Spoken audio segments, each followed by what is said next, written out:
போற்றுவோம். இன்று இந்த அமர்விலே, முதன்மை அமர்விலே நாங்கள் முதலில் அழைக்க இருப்பது முனைவர் திருமதி செல்வநாயகி ஸ்ரீதாஸ் அவர்கள்.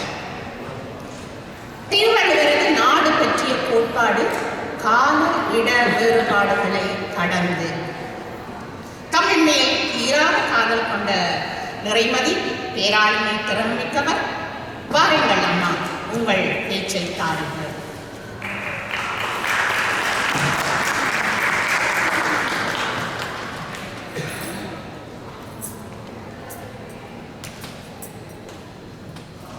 அன்னை தமிழுக்கு முதல் வணக்கம், ஆண்டோருக்கு என் இறை வணக்கம். தலைப்பு திருவள்ளுவரது நாடு பற்றிய கோட்பாடு கால இட வேறுபாடுகளை கடந்தது. எங்களுக்கு கொடுக்கப்பட்ட நேரம் 20 நிமிடம். ஆண்டோர்கள் அதனை 15 நிமிடங்களாக குறைக்கும்படி கேட்டுக்கொண்டபடியால் மேலும் அது சுருக்கமாகத்தான் பேசப்படும். திருவள்ளுவரது நாடு பற்றிய கோட்பாடு தமிழில் இன்று நமக்கு கிடைக்கும் நூல்களில் பழமையான தொல்காப்பியம், அதனை அடுத்த சங்க இலக்கியம் முதலிய நூல்களுள் நாடு பற்றிய கருத்தாக்கம் ஒரு தொடர்கதையே ஆகும். அதாவது அரசும் அமைச்சர் உள்ளிட்ட குடிகளும் வாழ்வதற்கு தேவையான ஆள் நிலம் பற்றி கூறுவதுதான் இந்த ஆய்வின் முடிவாகும். அதாவது அரசும் அமைச்சர் உள்ளிட்ட குடிகளும் வாழ்வதற்கு தேவையான ஆள் நிலம் பற்றி கூறுவது தான் இந்த ஆய்வின் முடிவாகும். தொல்காப்பியத்தின் ஆயிரத்தில் கணக்காளனர் வடவர்களிடம் தென்குமரி ஆய்வை தமிழ் கூறும் நல்லுலகம் பற்றி கூறுகிறார். இங்கு இந்த எல்லைக்கு உட்பட்ட நிலப்பரப்பில் திணைப்புலி குழுக்களாக வாழ தொடங்கிய மக்கள் தொல்காப்பிய அரசுகளை பற்றி குறிப்பிடும் பொழுது போந்தை வாம்பே ஆரண வரும் என்று அரசுகள் ஆரம்ப நிலையை குறிக்கின்றன. அவர்கள் தங்களுடைய அடையாள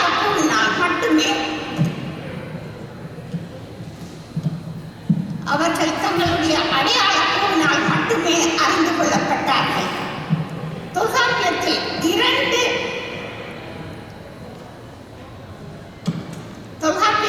இரண்டு இடங்களில் மட்டுமே இந்த மூவரசு பற்றி கூறப்படுகிறது. இரண்டாவது இடம் இவர் வன்புகழ் மூவர் தன்கொழில் வரைப்பில் என்று செய்யுளில் கூறப்பட்டிருக்கிறது. தொல்காப்பியர் கூறிய இந்த நில எல்லை வடக்கே வங்கடம், கிழக்கு தெற்கு மேற்கு ஆகிய பகுதிகளில் கடலை கொண்ட இந்த தமிழ்நாட்டை பற்றி திருவள்ளுவர் கூறவே இல்லை. இந்த தமிழ்நாட்டிற்குள் வாழ்கின்ற மக்கள் எவ்வாறு வாழ வேண்டும் என்பதுதான் திருவள்ளுவருடைய நோக்கமாகும்.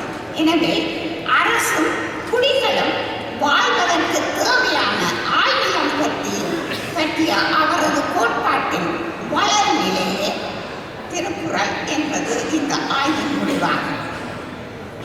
தமிழ்நாட்டிலே ஒரு நாடு எப்படி இருக்க வேண்டும் என்பது பற்றி தொல்காப்பியர் முதலாக பல அறிஞர்களும் கனம் கண்டிருக்கிறார்கள். காலத்தாலும் இடத்தாலும் வேறுபட்டவர்களாக இருந்தாலும் அவர்கள் கனவு அளவில் மட்டும் வேறுபடவில்லை. அங்கிருந்து இன்று வரை தமிழ்நாடு தமிழ் என்ற ஒரே நோக்கிலே தான் பயணித்திருக்கிறார்கள். மக்களினுடைய வாழ்வாதாரம் பற்றித்தான் பேசியிருக்கிறார்கள். இவர்கள் கருத்துக்கள், கனவுகள் காலம் வெள்ளம் கடந்தவை. இக்காலத்திற்கும் எல்லா நாட்டிற்கும் பொருந்து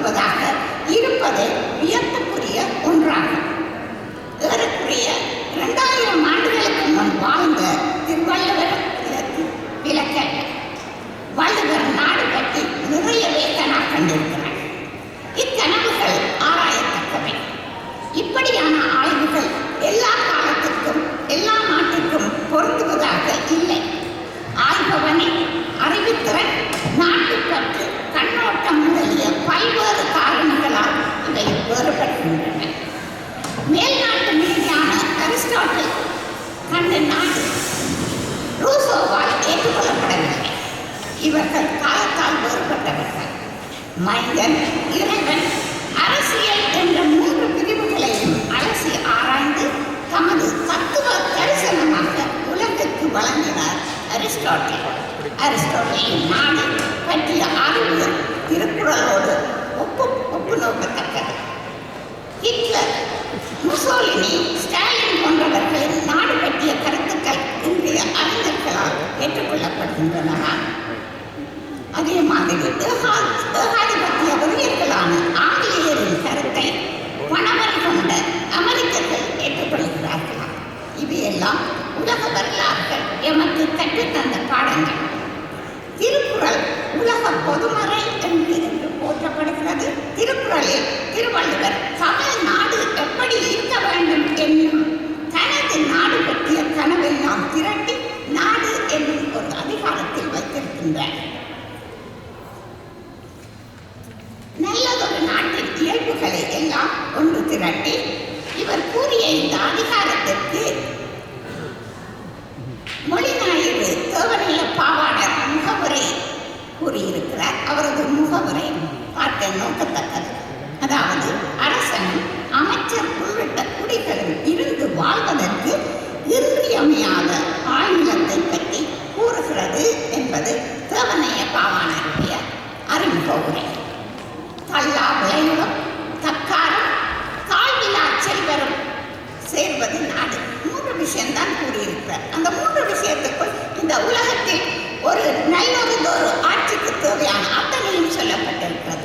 இதே கருத்தை நீங்கள் சங்க இலக்கியத்தில் பார்ப்போமே. ஆனால் உதாரணமாக பட்டினப்பாலை எடுத்துக்கொண்டால் பட்டினப்பாலையில் 5 வகை நிலங்களில் ஊடாக செல்லுகின்ற புலவர் 5 வகை நிலங்களில் மக்கள் வாழ்கின்ற வாழ்க்கை முறையை பற்றி பட்டினப்பாலை மிக அழகாக எடுத்து சொல்கிறது. சங்க காலத்தில் தொல்காப்பியர் காலத்தில் தொடக்கப்பட்ட மக்கள் வாழ்க்கை முறை சங்க காலத்தில் தொடர்ந்து எடுத்து வரப்பட்டு திருக்குறளில் அது ஒரு அமைப்பு, ஒழுங்குபடுத்தப்பட்ட அமைப்பாக எடுத்து வரப்பட்டிருக்கிறது. அவ்வளவுதான் வித்தியாசம். இங்கே நாங்கள் ஔவையார் பிற்காலத்தில் பாடிய ஒரு பாடலை எடுத்துக்கொண்டால் இந்த குறளோடு ஒத்துப்போகிறது.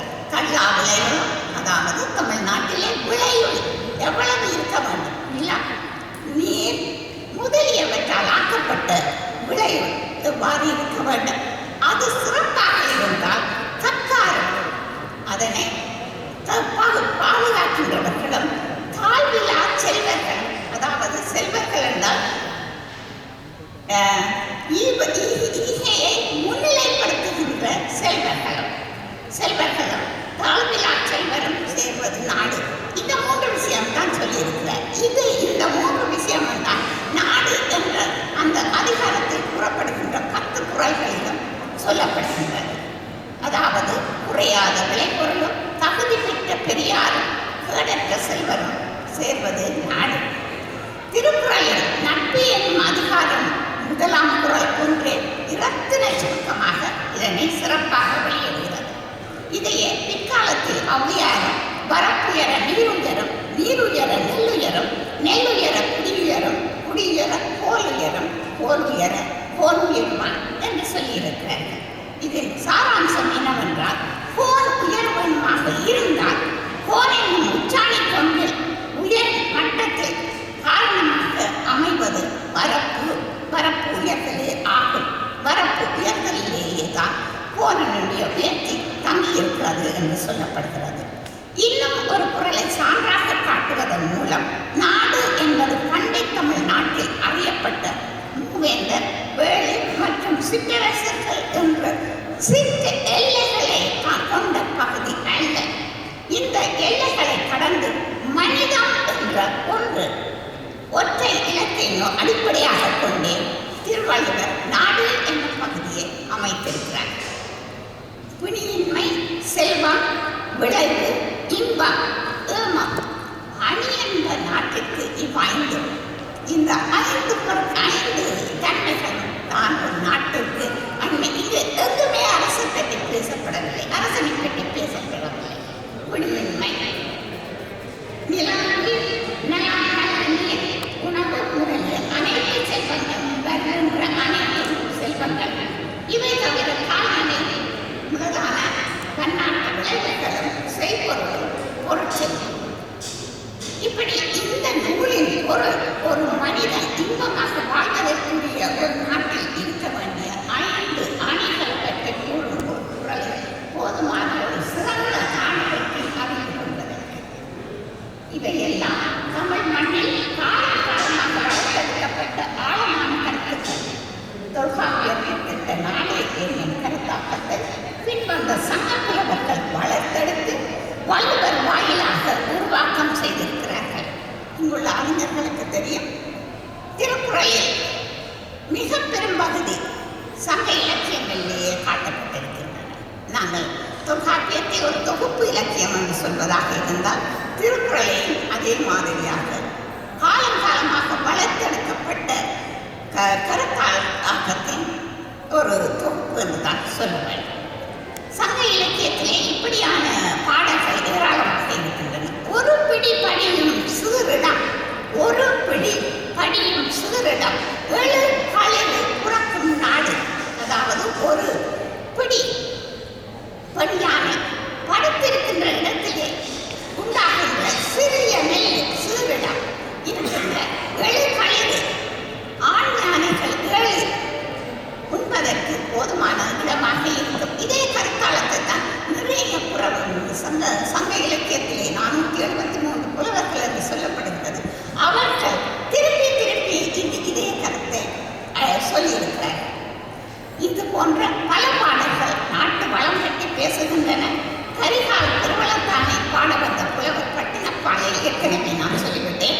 5 வகை நிலத்தின் தன்மைகளையும் சிறப்புற கூறியிருக்கிறார். வள்ளுவர் வகுக்கும் நாடு ஒன்றை கம்பராமாயணத்தில் கோசலை நாட்டில் காட்ட முயல்கின்ற கம்பன் அரசு அமைச்சர் உள்ளிட்ட குடிகளும் வாழ்வதற்கு தேவையான ஆள்பலம் பற்றி கூறுகிறது என்பது இந்த ஆய்வின் முடிவாகும். நன்றி, வணக்கம்.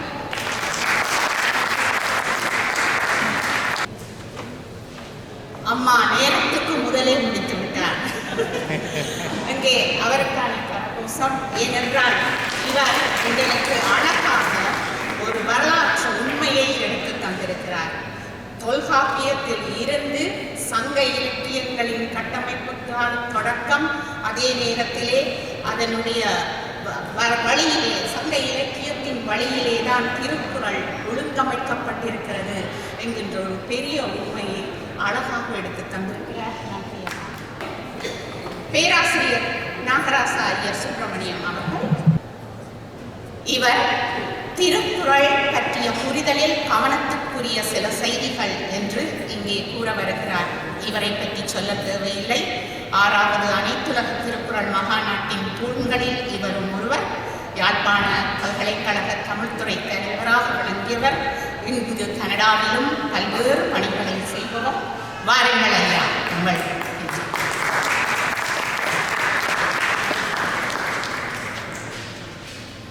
அன்புக்கும் மதிப்புக்கும் உரிய பெரியோர்களே, இந்த அரங்கிலே நான் உங்கள் மத்தியிலே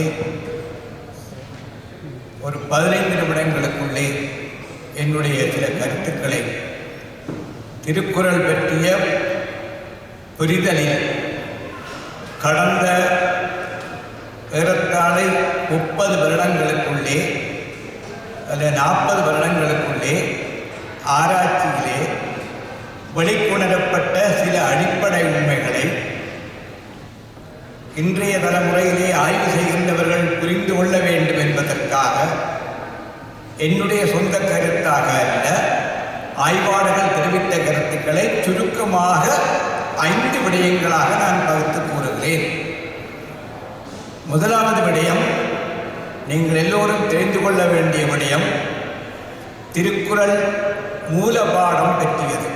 திருக்குறள் என்ற 1330 குறள் அமைப்பு எங்களுக்கு இன்றைக்கு கிடைக்கிற அந்த மூலபாடம் எது?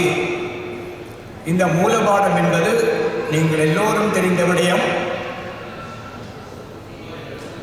அறத்துப்பால், பொருட்பால், காமத்துப்பால் என்ற அமைப்பிலே பாயிரவியல், இல்லறவியல், துறவரவியல், ஊழியல், அரசியல், அங்கவியல், ஒளிவியல், களவியல், கற்பியல் என்ற 9 அதிகாரங்களுக்குள்ளே அமைக்கப்பட்ட ஒரு குறள் பாட அமைப்பு எங்களுக்கு இருக்கின்றது. இந்த பாட அமைப்பு வள்ளுவர் என்பவரால், அதாவது திருவள்ளுவர் என்பவரால் திட்டமிட்டு அமைக்கப்பட்டது என்ற ஒரு நம்பிக்கை வலுவாக எங்கள் மத்தியிலே வேரூன்றி இருக்கின்றது. ஆனால் ஆய்வுலகம் அதை உறுதி செய்யவில்லை. இது முக்கியமான விடயம். கடந்த 40 ஆண்டு கால வரலாற்றிலே திருவள்ளுவருடைய மூலப்பிரதி எங்களுக்கு இதுவரை கிடைக்கவில்லை. எங்களுக்கு கிடைக்கிற திருக்குறள் பிரதி என்பது கரிவேலழகர் உரையுடன் கட்டமைக்கப்பட்ட பிரதிதான். இது என்னுடைய சொந்த கருத்தல்ல, ஆய்வுலகம் ஒத்துக்கொண்ட கருத்து. 1812ஆம் ஆண்டு முதலிலே திருக்குறள் அச்சேறிய பொழுது திருக்குறள் உரையுடன் கூடிய அந்த அமைப்பினுடைய டெக்ஸ்ட் தான், அந்த கட்டமைப்பு தான் அச்சுக்கு வந்தது.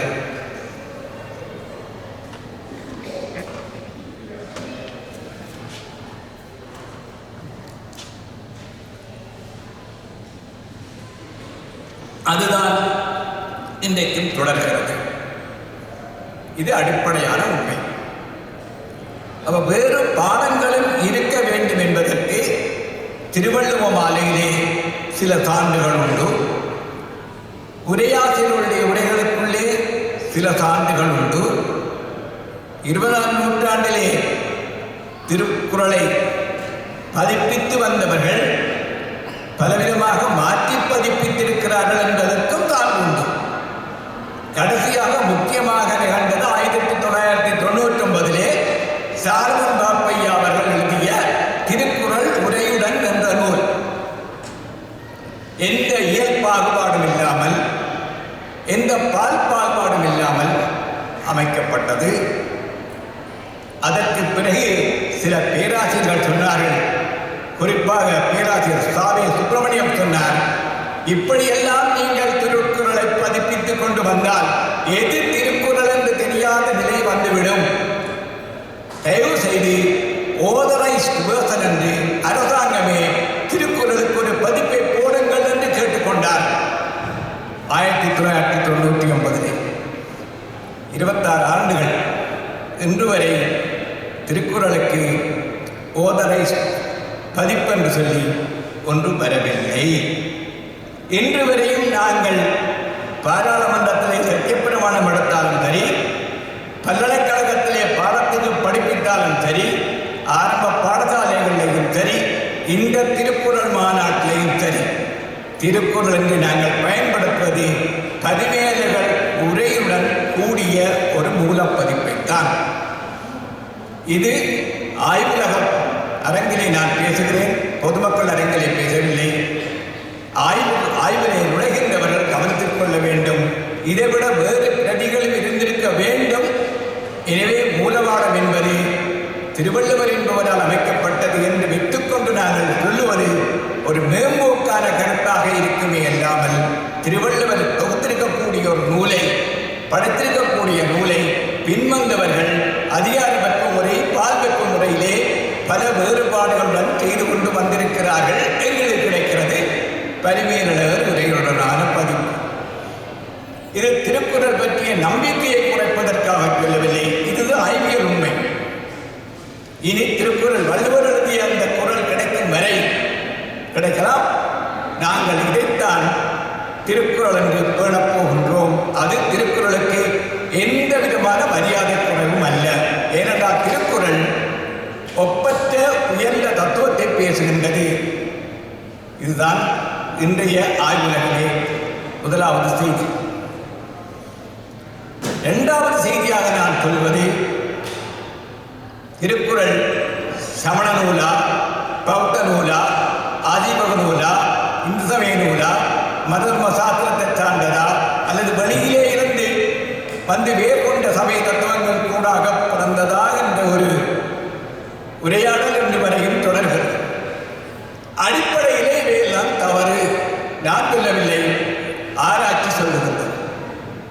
உண்மையிலே இதிலே சமண கருத்துக்கள் இருக்கின்றன, பௌத்த கருத்துக்கள் இருக்கின்றன, ஆதிவ கருத்துக்கள் இருக்கின்றன, இந்து சமய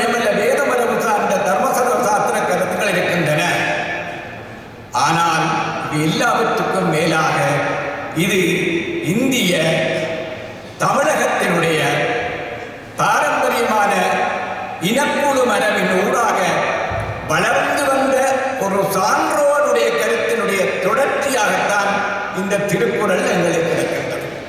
இதுதான் திருக்குறள் அடிவேர். தமிழருடைய இனக்குழு வாழ்விலே அவர்கள் 2 கொள்கைகளை கடைபிடித்தார்கள். ஒன்று பாதீடு, மற்றது கொடை. போரில் வெற்றி பெற்று வந்தவர்கள் படைவீரர்களுக்கெல்லாம் பகிர்ந்து கொடுத்து தாங்களும் உண்டனர். மற்றது ஏழைகளுக்கு வழங்கினார்கள். இந்த 2 அரிய உயர்ந்த பண்புகள் தான் திருக்குறளுடைய வேறான பண்புகள். இந்த பண்புகளை பேசுகின்ற வகையிலே தான் திருக்குறளிலே 2 அதிகாரங்கள் இருக்கின்றன. ஒன்று ஒப்புரவு, மற்றது ஈகை.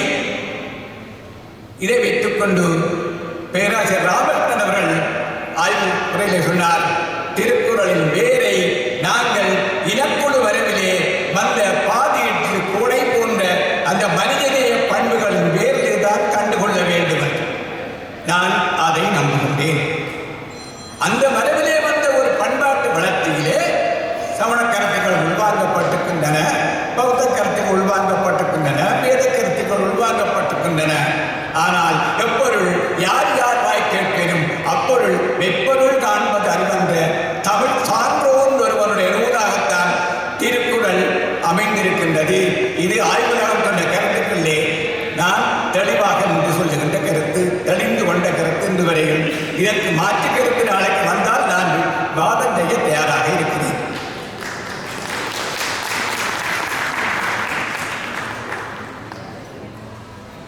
மூன்றாவதாக கருத்து, திருக்குறள் அடிப்படையான கொள்கை இல்வாழ்க்கையின் தளத்திலே அமைந்தது. இல்வாழ்க்கை தான் திருக்குறள் கூறுகின்ற வாழ்க்கை, துறவு அல்ல. ஆனால் துறவரவியலுக்கும் 15-20 அதிகாரங்கள் இருக்கின்றன. ஆனால் அடிப்படையான பிரச்சனை அந்த துறவி கூட இல்வாழ்வானில் தான் தங்கியிருக்கிறான். வாழ்க்கையிலே இல்வாழ்வானுடைய வாழ்க்கையில் தான் துறவிடம் இருக்கிறான். துறந்தார்க்கும் துவாதவர்க்கும் இறந்தார்க்கும் இல்வாழ்வான் என்பான் துணை. எனவே இல்வாழ்க்கையை அடிப்படையாக கொண்ட தத்துவம் தான் திருக்குறள். அதில் சொல்லப்படுகிற பொருட்பால் முழுவதும் இல்வாழ்வானை சார்ந்தது. அறத்துப்பாலே இல்வாழ்க்கை பகுதி முழுக்க இல்வாழ்வானை சார்ந்தது. காமத்துப்பால் இல்வாழ்வானை சார்ந்தது. எனவே இல்வாழ்க்கையை பேசுகின்ற உயர்ந்த தத்துவம் திருக்குறள். இது பேராசிரியர் மண்புக்குரிய ஜோன் பிளாவில் அவர்கள் லிவர்பூலில் நடந்த மாநாட்டை நான் இதை கட்டுரையாக வாசித்திருந்தேன். தலை சுரந்த இல்லறத்தை பேணுகின்ற ஒரு நூலாக திருக்குறள் இருக்கிறது. அதோடு ஒரு கேள்வியும் எழுப்பியிருந்தேன். வள்ளுவர் எந்த காலத்தில் வாழ்ந்தார் என்று தனியாக இருந்து கொள்வோம். வள்ளுவர் வாழ்ந்த காலத்தில் பில்வாழ்க்கைக்கு அவர் கொடுத்தது போன்ற உயர்ந்த அந்தத்தை உலகத்திலே எந்த மொழியிலே, லத்தீனிலேயோ கிரேக்கத்திலேயோ சீனாவிலேயோ வேறு எங்கேயாவது அதே சமகாலத்தில் வாழ்க்கைக்கு யாராவது பேசியிருக்கிறார்களா? எனக்கு இன்னும் அதற்கு விடை கிடைக்கவில்லை. நீங்கள் யாரும் இங்கே இருக்கிற அறிஞர்கள், வள்ளுவர் வாழ்ந்த காலத்திலே அவர் இல்வாழ்க்கைக்கு கொடுத்த இந்த உயர்வை உலகத்திலே எந்த சமூகத்திலேயும் சமகாலத்திலே யாரும் செய்திருக்கிறாரா என்று நீங்கள் ஆராயலாம். நிச்சயமாக வடமொழியிலே உள்ள மனதர்ம சாஸ்திரம் போன்றவற்றிலே கொடுக்கப்பட்ட அதிகாரத்தை விட இல்வாழ்க்கையிலே அதிகம் முக்கியத்துவம் கொடுக்கப்பட்டிருக்கிறது திருக்குறளுக்கு. எனவே இந்தியாவிலே திருக்குறளை தவிர வேறு நூல்கள் இல்லை. ஆனால் வெளியிலே இருக்கிறதா? இது அப்படி இல்லை என்றால் இல்வாழ்வை உலகத்திலே தூக்கி பிடித்த முதலாவது உயர்ந்த தத்துவம் என்று திருக்குறளைத்தான். இது நான் 4 வருடங்களுக்கு சொன்ன கருத்து. அடுத்ததாக நிறைவாக நான் ஒரு விடயத்தை சொல்லி நிறைவு செய்யலாமல் இருக்கின்றேன். திருக்குறள் பொருட்பால் பற்றி எங்களுடைய பண்பாட்டு வரலாற்றிலே உங்களுக்கு தெரிந்திருக்கக்கூடிய விஷயம், டாக்டர் ஜோன் அவர்களுக்கு தெரிந்திருக்கும், திருக்குறளை ஆட்சி முறைக்கான வழிகாட்டு நூலாக கொண்டுள்ள ஒரு வரலாற்று செய்தி எங்களுக்கு கிடைத்திருக்கிறது. திருக்குறளை பின்பற்றி நாங்கள் ஆட்சி செய்ய வேண்டும் என்று ஒரு ஆவணம் பதிவிருக்கிறது. அதை வாசிக்கிறேன், கேட்டுக்கொள்ளுங்கள். தமிழகத்தில் கொங்கு நாடு எனப்படும் நிலப்பரப்பில் 15, 16, 17ஆம் நூற்றாண்டுகளில் ஆட்சி புரிந்த குறுநில மன்னர்கள் திருக்குறளை ஆட்சிக்குரிய ஒரு அடிப்படை நூலாக கருதி பேணி வந்திருக்கிறார்கள். பூந்துறை நாட்டார் மேலோலை, காரையூர் செப்பேடு, பல்லடம் செப்பேடு, பழனி வீரமுடியார் செப்பேடு ஆகியன இவ்வாறான சாசன சான்றுகளாக திகழ்கின்றன. வள்ளுவன் உரைத்த முப்பால் மொழியின்படியே செங்கோல் நீதி வலுவாமல் நாட்டி என்பன போன்ற தொடர்கள் இந்த ஆவணங்களிலே இடம்பெற்றிருக்கின்றன. தொல்லியல் ஆய்வாளரான முனைவர் சி. ராசு அவர்கள் எழுதிய ஆவணங்களில் திருக்குறள் என்று சொல்லப்படுகின்ற கட்டுரை இவ்வகையில் முக்கியமானது. இதை பற்றி விரிவாக பேச வேண்டும் என்றால் நான் தாய்வீடுகளிலே இந்த மாத தாய்வீடுகளிலே ஒரு கட்டுரையிலே இதை விரிவாக கொடுத்திருக்கிறேன். திருக்குறள் களஞ்சியம் என்ற நூலிலே அரங்க ராமலிங்கம் அவர்கள் இதை எங்களுக்கு திரட்டி தந்திருக்கிறார். சுருக்கமாக சொல்லுகிறேன். திருக்குறள் தமிழ்நாட்டிலே ஒரு பிரதேசத்திலே ஆட்சிக்குரிய ஆவணமாக பேணப்பட்டு வந்திருக்கிறது என்ற கருத்து இது வரலாற்றிலே முக்கிய கவனத்துக்குரியது. எனக்கு தரப்பட்ட நேரம் முடிந்ததோ தெரியவில்லை. ஒரே ஒரு விடயத்தை சொல்லாமல் போக முடியவில்லை. அதை மட்டும் முடிந்து கொண்டது.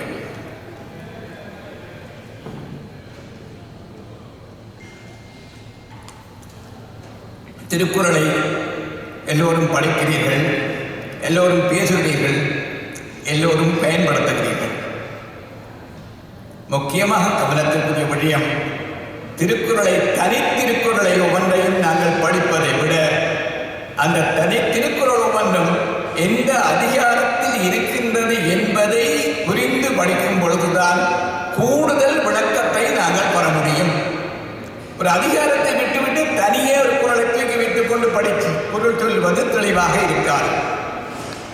2 குறளை நான் சொல்லுகிறேன். ஒன்று ஊழை பற்றியது.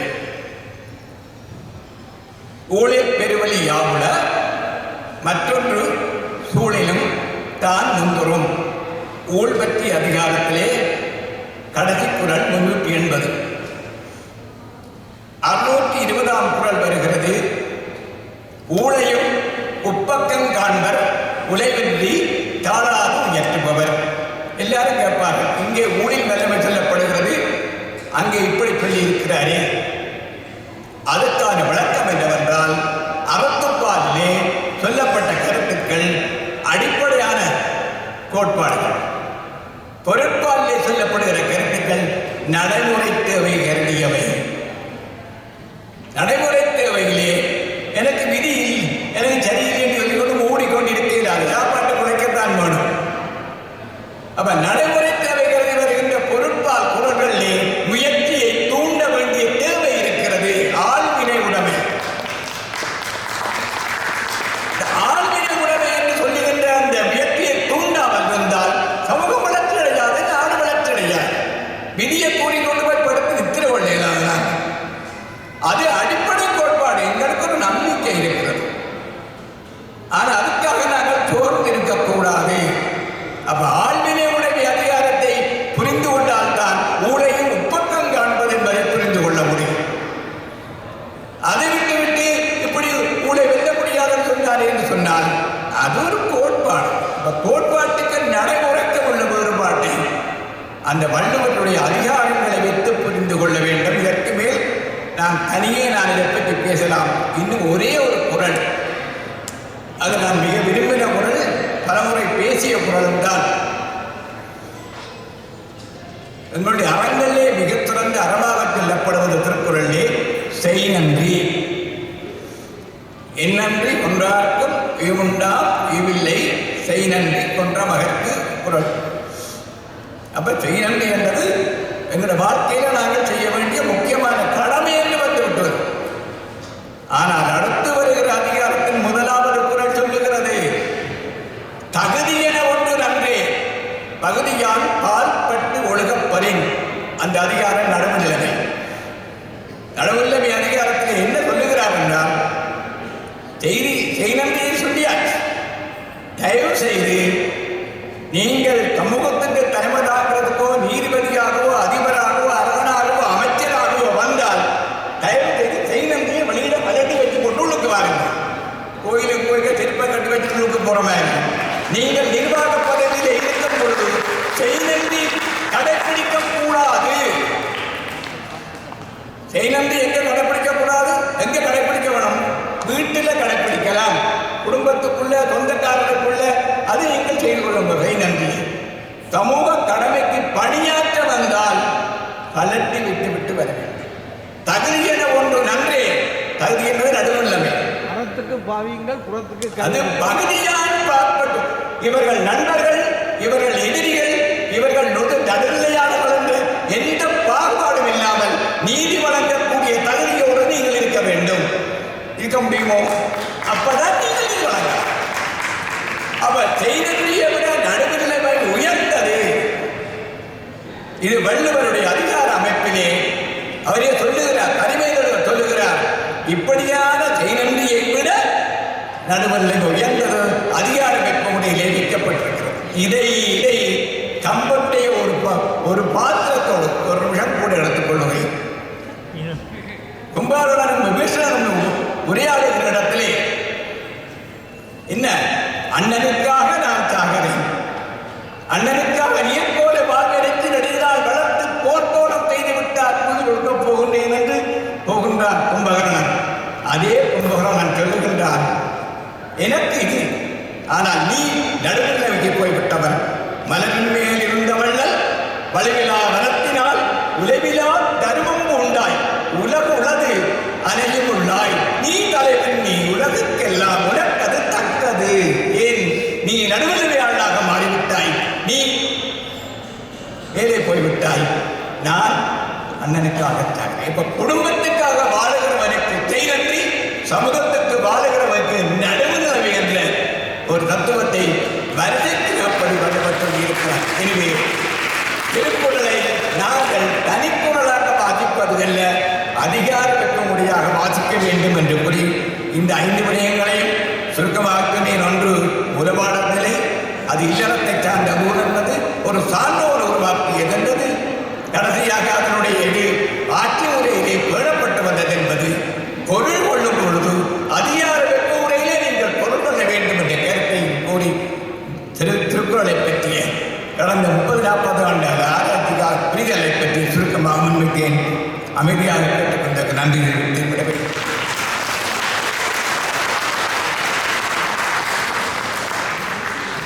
அழகு அழகு, கேட்பதற்கு அதிகம் அதிகம் என்று சொல்லுவார்கள். திருக்குறள் பற்றிய புரிதலில் தனிக்கவனத்துக்குரிய பல செய்திகளை, முக்கியமாக திருக்குறள் எங்கள் இல்லற வாழ்க்கைக்கு அதிகமான நல்ல விடயங்களை கூறியிருக்கிறது என்று அழுத்தமாக கூறினார். நன்றி ஐயா. அடுத்ததாக டாக்டர் கீதாஞ்சலி பிகட், திருக்குறளும் மருத்துவமும் ஒப்பீட்டாய்வு. இவர் ஜெர்மனியில் இருந்து வந்திருக்கின்றார். இளமையிலேயே பல சாதனைகள் செய்தவர் என்று சொல்லுகிறார்கள். அதே நேரத்தில் மருத்துவமும் அறிவியலும் சார்ந்த விடயங்களை எங்களுக்கு பேசப் போகிறார். பாருங்கள் அம்மா. முத்தமிழுக்கும் உங்கள் அனைவருக்கும் எனது முதல் மரியாதை. டொரண்டோ தமிழ் கழகம், ஆசிரியர் நிறுவனம், ஈகை அறக்கட்டளை ஆகிய அமைப்புகளின் கூட்டாண்மையுடன் டொரண்டோ பல்கலைக்கழகத்தின் ஆதரவுடன் நடைபெறும் இந்த திருக்குறள் மாநாட்டுக்கு வருகை தந்திருக்கும் அனைத்து அறிஞர் பெருமக்களுக்கும், தமிழ் நண்பர்களுக்கும் மற்றும் அனைவருக்கும் என்னுடைய பணிவான வணக்கங்களை முதற்கண் தெரிவித்துக் கொள்கிறேன்.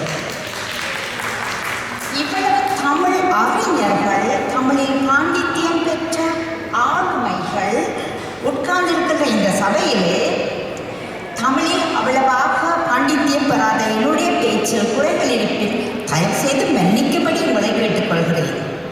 நான் ஜெர்மனியில் மைன்ஸ் என்னும் இடத்தில் உள்ள ஜோஹானஸ்பர்க் குட்டன்பேர்க் என்னும் பல்கலைக்கழகத்தின் பீடத்தில் சிரேஷ்ட விஞ்ஞானியாக கடமையாற்றுகிறேன்.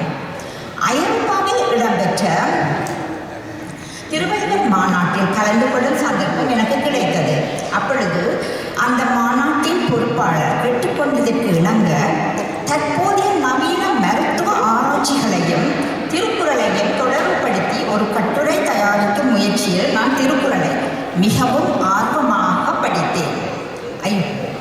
நான் மிகவும் ஆச்சரியப்பட்டு போனேன். தற்போதைய விஞ்ஞான ஆராய்ச்சி முடிவுகள் எவ்வளவு தூரம் திருக்குறளுடன் ஒருங்கிணைந்து போகிறது என்பதில் நான் மிகவும் வியந்துதான் போனேன். நான் குடல் சம்பந்தப்பட்ட வியாதிகள், அதற்கான காரணங்கள் என்பவற்றை பற்றிய ஆராய்ச்சியில் ஈடுபட்டிருக்கிறேன். அதனாலே வள்ளுவரின் குறள்களை படிக்கையில் அது முக்கியமாக மருந்து என்னும் அதிகாரத்தில் உள்ள 10 குறள்களில் 6 குறள்கள் உணவை பற்றியதாகவே இருந்தது. இதை நாங்கள் நேற்றும் கேட்டிருந்தோம். திரு பாலசுப்ரமணியம் அவர்கள் சொல்லியிருந்தார்கள்.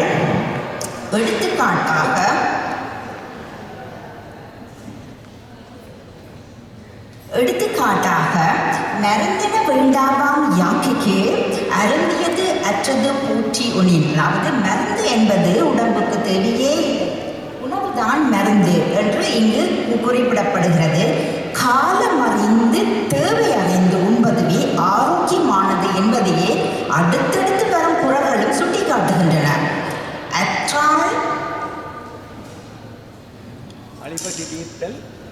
அற்றால் அளவறிந்து ஒழுங்க அத்துடம்பு பெற்றான் நெடி துய்க்கும் ஆறு. அதாவது செரித்தால் செரிமானம் பார்த்து உண்க, அதுவே உடல் பெற்றவன் நீண்ட நாள் வாழும் நெறியாகும்.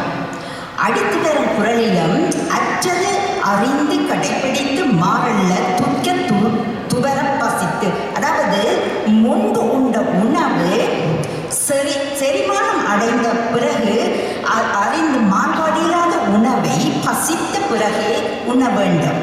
சரி, இந்த கூற்றுக்களை எல்லாம்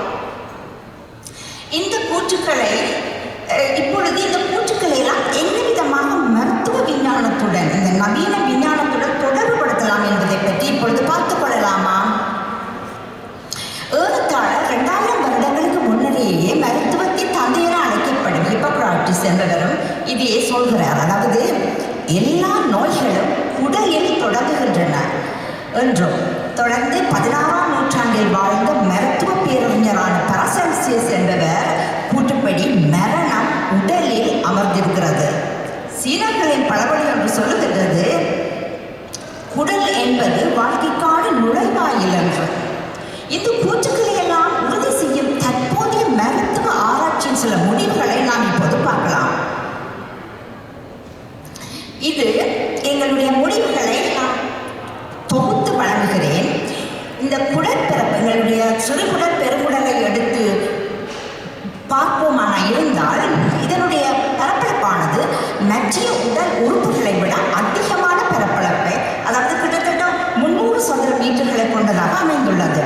இது ஒரு டேபிள் டென்னிஸ், அதாவது மேசைப்பந்தாட்ட மைதானத்தின் அளவுடன் அவ்வளவு பெரிதாக இருக்கும். தவிர இந்த பரப்பிலே நம்முடைய உடலில் உள்ள 80 விதமான இம்யூன் செல்ஸ், அதாவது நோய் எதிர்ப்பு கலங்கள் அந்த இடத்திலே மிகவும் செறிந்துள்ளன. அதாவது உடம்பில் உள்ள அத்தனை இடத்திலையும் பார்க்கும் பொழுது குடலில் தான் 80 வகையான நோய் எதிர்ப்பு சக்தி கலங்கள் இருக்கின்றன. இது தவிர அதிக அளவிலான நரம்பு கலங்களும் செறிந்து காணப்படுகிறது. உங்களுக்கு தெரியுமா, அந்த மகிழ்ச்சி ஹோமோன் என்று சொல்லக்கூடிய செரோட்டோனின், நாங்கள் இதுவரை காலம் நினைத்திருந்தோம் செரோட்டோனின் மூளையில் சுரக்கப்படுகிறது என்று. இல்லை, 90 விதமான செரோட்டோனின் அளவு எங்களுடைய குடலில் தான் சுரக்கப்படுகிறது. இந்த செரோட்டோனின் எங்களுடைய சந்தோஷம் மற்றும் பல இது உதவியாக இருக்கிறது. இதைவிட மிக முக்கியமான செய்தி என்னவென்றால், கோடான கோடி நுண்ணுயிர்கள், அதாவது பாக்டீரியா, வைரஸ், பங்கஸ் போன்ற எல்லாமே அவற்றின் அளவு கிட்டத்தட்ட 30லிருந்து 50 ட்ரில்லியன்ஸாக இருக்கும். அவற்றின் அளவு எங்களுடைய குடலிலே செறிந்து இருக்கின்றது. அதாவது மைக்ரோபயோம் என்று சொல்லுவோம். இந்த பாக்டீரியாக்கள் குடலில் குடலிலே அதுவும் பெருங்குடலிலே அதிக அளவில் செறிந்துள்ளது. இவை 1000க்கும் மேற்பட்ட விதவிதமான பாக்டீரியாக்களை கொண்டுள்ளன. இந்த நுண்ணுயிர்களின் பரப்பளவு அந்த பரம்பரை அளவு, அதாவது ஜீன்ஸ் சொல்லுவோம். எங்களுடைய ஜீன்ஸின் அளவு, மனிதனுடைய ஜீன்ஸின் எண்ணிக்கை கிட்டத்தட்ட 20,000 அளவில் இருக்கிறது. ஆனால் இந்த நுண்ணுயிர்கள், எங்களின் வயிற்றில் இருக்கிற நுண்ணுயிர்களின் அளவானது ஜீன்ஸ் 2 மில்லியன் அளவுக்கு இருக்கிறது. அதாவது நாங்கள் சொல்ல போனால் 99% மேலான பரம்பரை அலகுகள் நம்முடைய உடம்பில் நுண்ணுயிர்களாலானதாகவே இருக்கும்.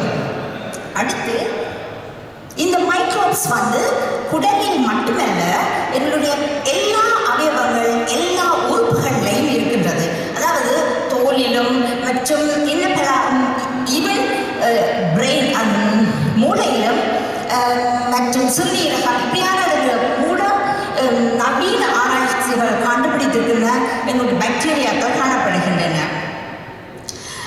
இதை விட இந்த பாக்டீரியாக்கள் ஒவ்வொரு தனி மனிதருக்கும் ஒவ்வொரு அளவுகளில் விதத்தில், அதாவது ஒவ்வொரு அளவுகளிலும் விதங்களிலும் இருப்பதனால ஒவ்வொரு மனிதரும் ஒரு ஃபிங்கர் பிரிண்ட், ஒவ்வொருத்தருக்கும் ஒரு ஃபிங்கர் பிரிண்ட் இந்த பாக்டீரியாக்களால் கொடுக்கப்படுகிறதுன்னு சொல்லலாம்.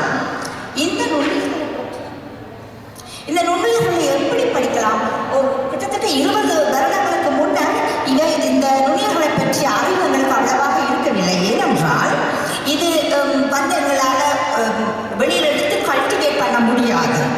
இப்போ உள்ள நவீன தொழில்நுட்ப முறையின் மூலம் இந்த நுண்ணுயிர்களை படிக்கக்கூடியதாக இருக்கிறது.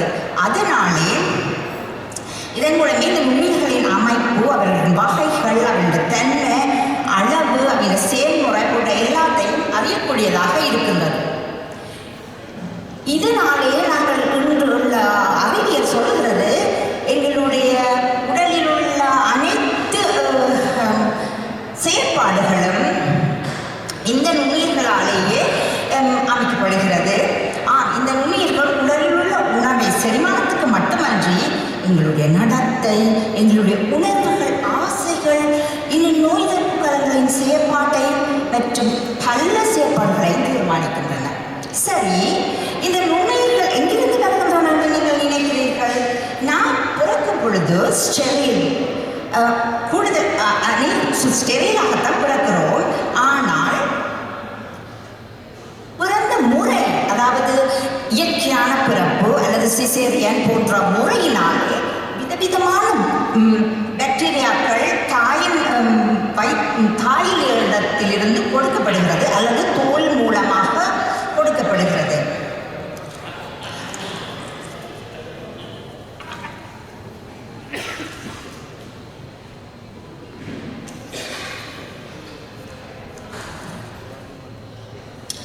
அடுத்ததாக உங்களுக்கு தெரியுமா, தாய்ப்பாலிலே, உதாரணத்துக்கு தாய்ப்பாலிலே லாக்டோபெசிலஸ் என்ற பாக்டீரியாக்கள் இருக்கின்றன. இந்த பாக்டீரியாவோடு சேர்த்து ஒலிகோசாக்கரைட்ஸ் என்கின்ற உணவு பொருளும் தாயின் பால் மூலம் குழந்தைக்கு கொடுக்கப்படுகிறது. இந்த ஒலிகோசாக்கரைட்ஸை குழந்தையால் செரிமானம் பண்ண முடியாது. இது எதற்காக கொடுக்கப்படுகிறது? அந்த பாக்டீரியாக்கள் வாழ்றதுக்காக கொடுக்கப்படுகிறது. இந்த கூறுகள் எல்லாம் குழந்தையின் உடலில் விதைக்கப்பட்டு அதுக்கப்புறமா குழந்தையின் நோய் எதிர்ப்பு கலங்களை இந்த வருங்கால குழந்தை பயிற்றுவிப்பதற்கு இந்த பாக்டீரியாக்கள் உதவுகின்றன.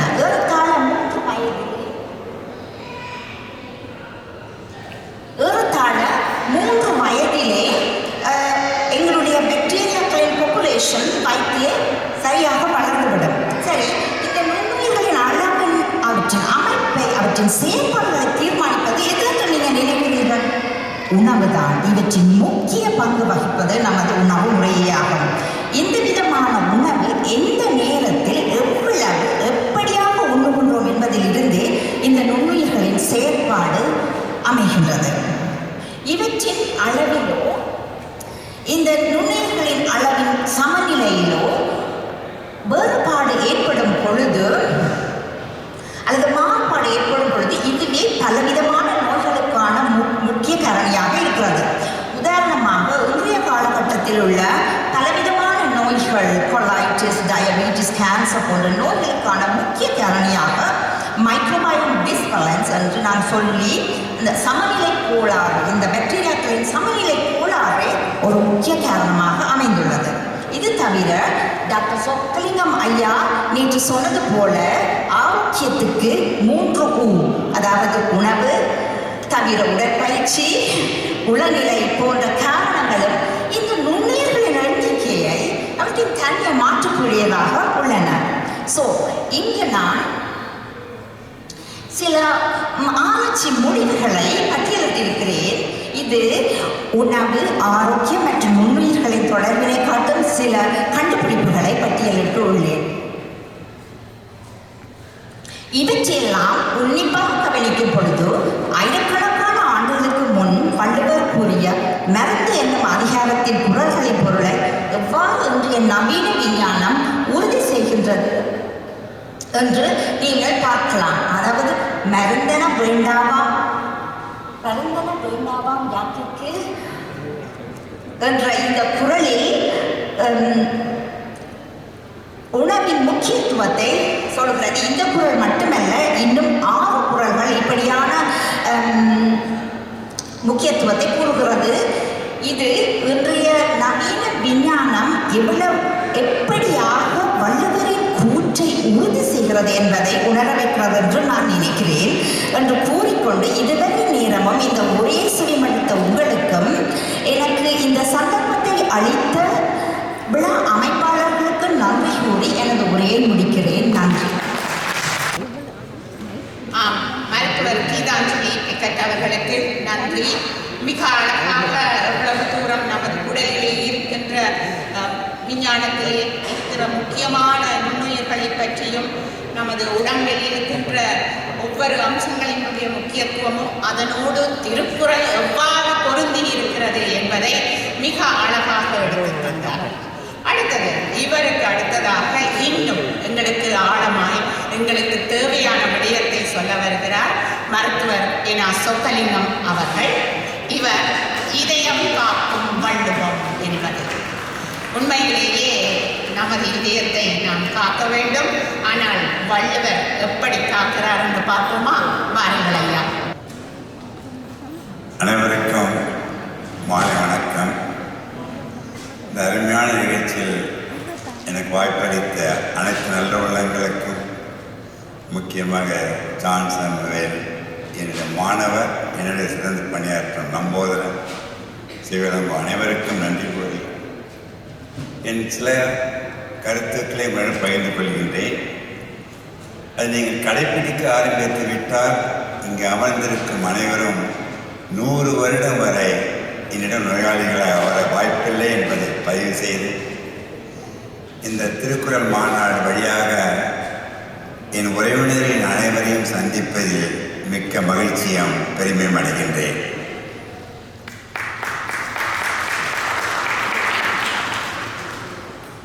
இத்துடன் சொற்கலிங்கத்திற்கு 80 வயது நிறைந்து இதுவரை ஒரு மாத்திரை கூட சாப்பிடாமல் இருப்பதற்கு காரணம் சிறு வயதிலிருந்தே நாம் வள்ளுவன் வழியில் வாழ்வதால் மட்டும்தான் என்பதை உங்களுக்கு நிறைவுபடுத்த கோருகின்றேன். அதற்காக நீங்கள் சாப்பிடுகிற இந்த மருந்தை நிறுத்திவிட வேண்டும் என்று சொல்லுவார். என்னுடைய 60 வருடம் அனுபவத்தை உங்களிடம் பகிர்ந்து கொள்ளும்போது சில கேள்விகள் நேரம் கிடைக்கும் பொழுது கேள்விகளுக்கு விடை தெரிந்தால் சொல்லுகின்றேன். சொல்லுவதற்கு முன்பு அனைவரையும் நாம் வாழ்த்து சொல்வது வணக்கம். வணக்கம் முக்கம் திருவள்ளுவருக்கும் நான் நினைத்து பார்த்தேன். நீங்கள் அரங்கத்தில் வந்தவுடன் உள்ளத்தால் உள்ளங்கை உள்ளத்தால் இணைவதுதான் வணக்கம். புறக்கை என்பது தள்ளிவிட்டு உள்ளத்தால் அனைவரும் ஒன்று சேர்ந்து இடைவெளி இல்லாமல் உலக மக்கள் அனைவரும் வாழ்வதற்காகத்தான் வணக்கம் என்று உங்கள் அனைவரையும் வாழ்த்தி வரவேற்கின்றேன்.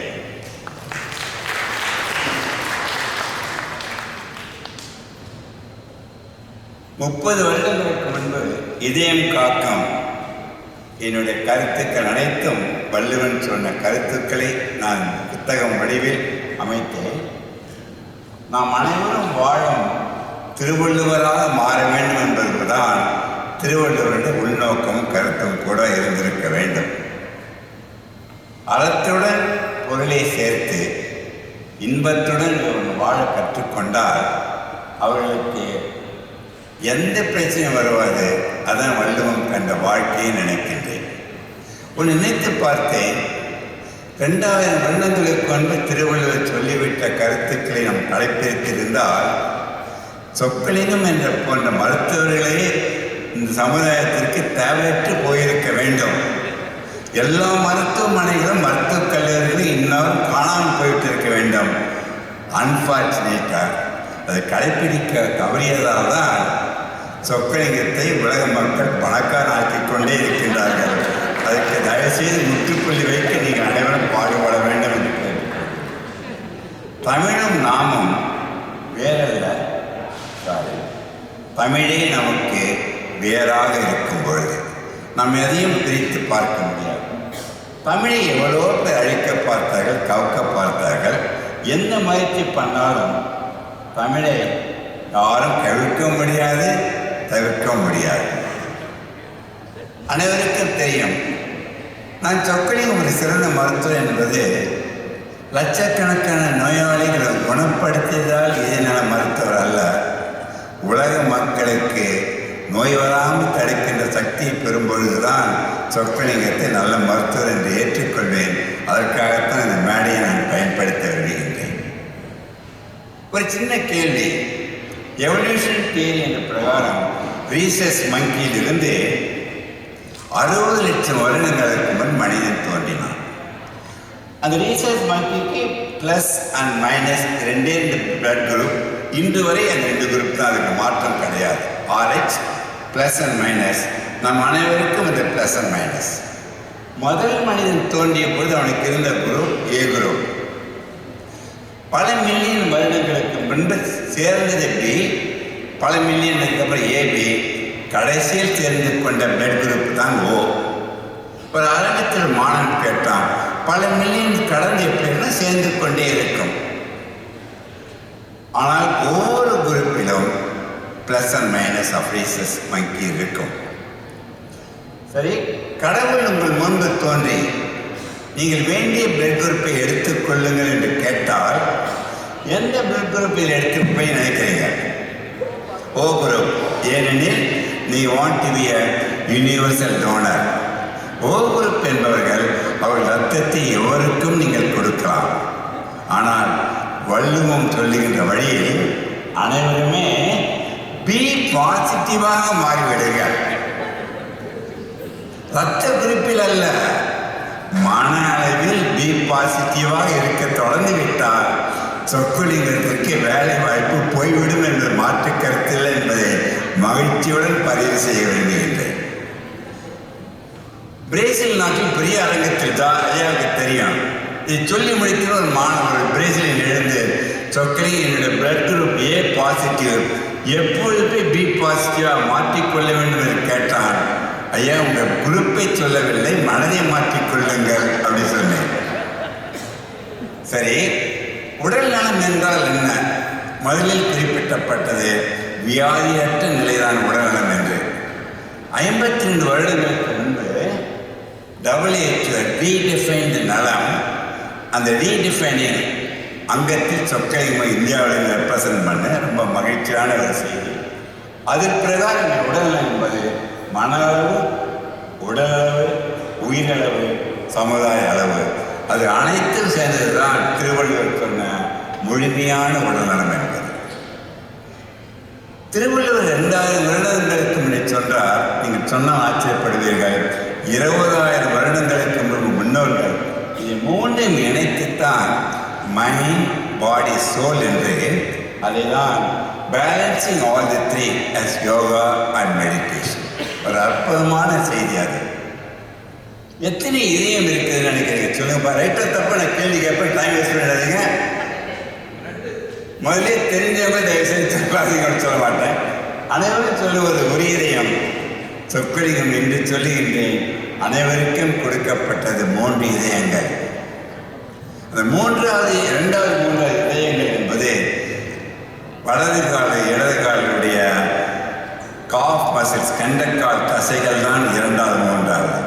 அந்த கெண்டக்கால் தசைகளை நீங்கள் ஏற்க தவறிவிட்டால் இந்த இதயம் நின்றுவிடும். Mind meant to be kinetic, நடத்தல், நீந்துதல், ஓடுதல் ஏதாவது பண்ணிக்கிட்டே இருக்கலாம். அப்பொழுதுதான் காலில் இருக்கிற ரத்தம் பம்ப் பண்ணி இதயத்திற்கு சென்று இதயத்தை இதமாக இயங்க வைக்க முடியும். படுக்கும்போது ரத்தம் சாதாரண கிராஃப்டியில் போய்ட்டு அவனுக்கு கவலை இல்லை. அதான் சொன்னேன், 72 முறை ஒரு நிமிடத்திற்கு, ஒரு நாளைக்கு 1,00,000 முறை. அதனுடைய எடை 300 கிராம் தான். Most powerful pump. அதுக்கு மோடிய கையாளர் ஆப்பிள் மாதிரி அதற்கு தேவைப்படுகின்ற nutritions coronary arteries in the right and left 2 millimeter diameter only. Please number. ஒரு ஆல்ரெடி மனிதனுடைய சராசரியுடைய மனிதனுடைய உள்ளே இருக்கிற ரத்த குழாய் நீளம் எவ்வளவு தெரியுமா? 100,000 கிலோமீட்டர். ஒவ்வொரு மனிதனும் எவ்வளவு செல்ஸ் இருக்குதுன்னா 40 ட்ரில்லியன் செல்ஸ்.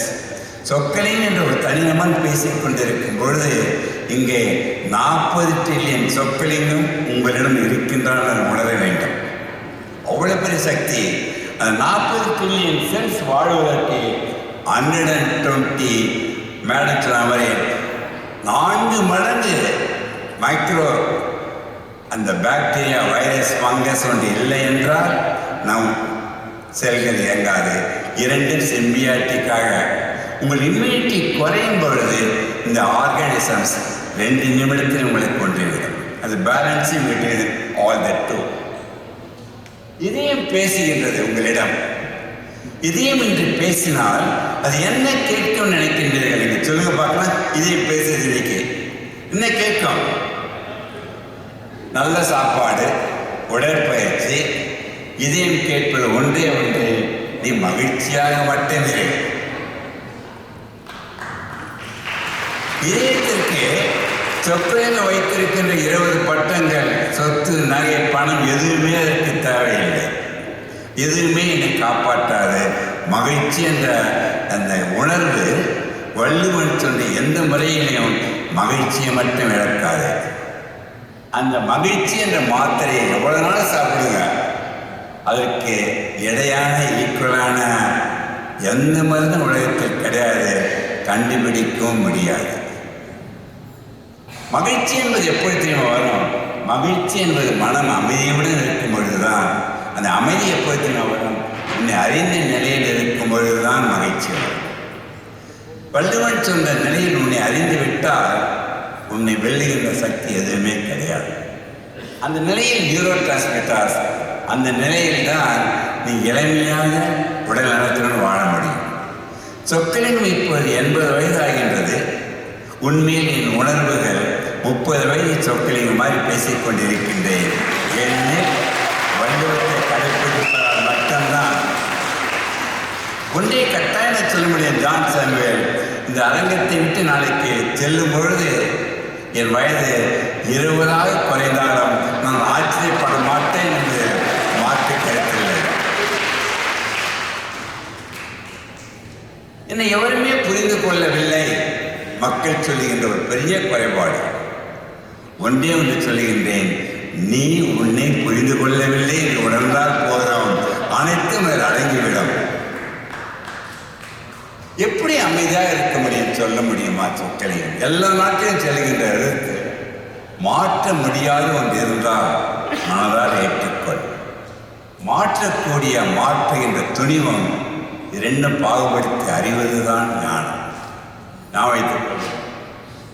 மனிதன் அமைதியாக இருப்பது கருவறையிலும் கல்லறையிலும். இந்த இடைவெளி என்ற வாழ்க்கை தான் நாம் கோடு.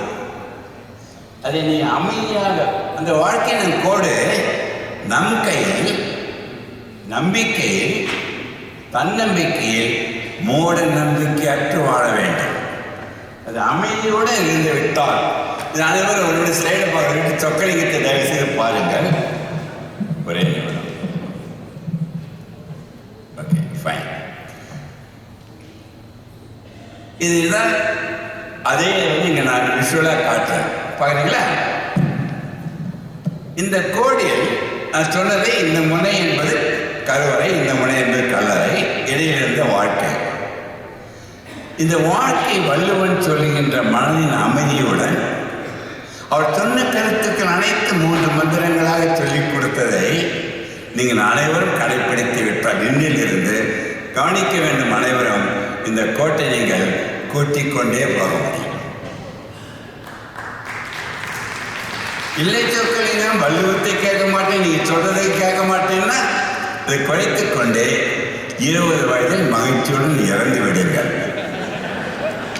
இருக்கப் போகின்றீர்களோ இறக்கப் போகின்றீர்களோ நீங்கள் நிர்ணயிக்க வேண்டியதை தவிர வள்ளுவனோ இறைவனோ சொற்களினமோ கட்டாயம் கிடையாது.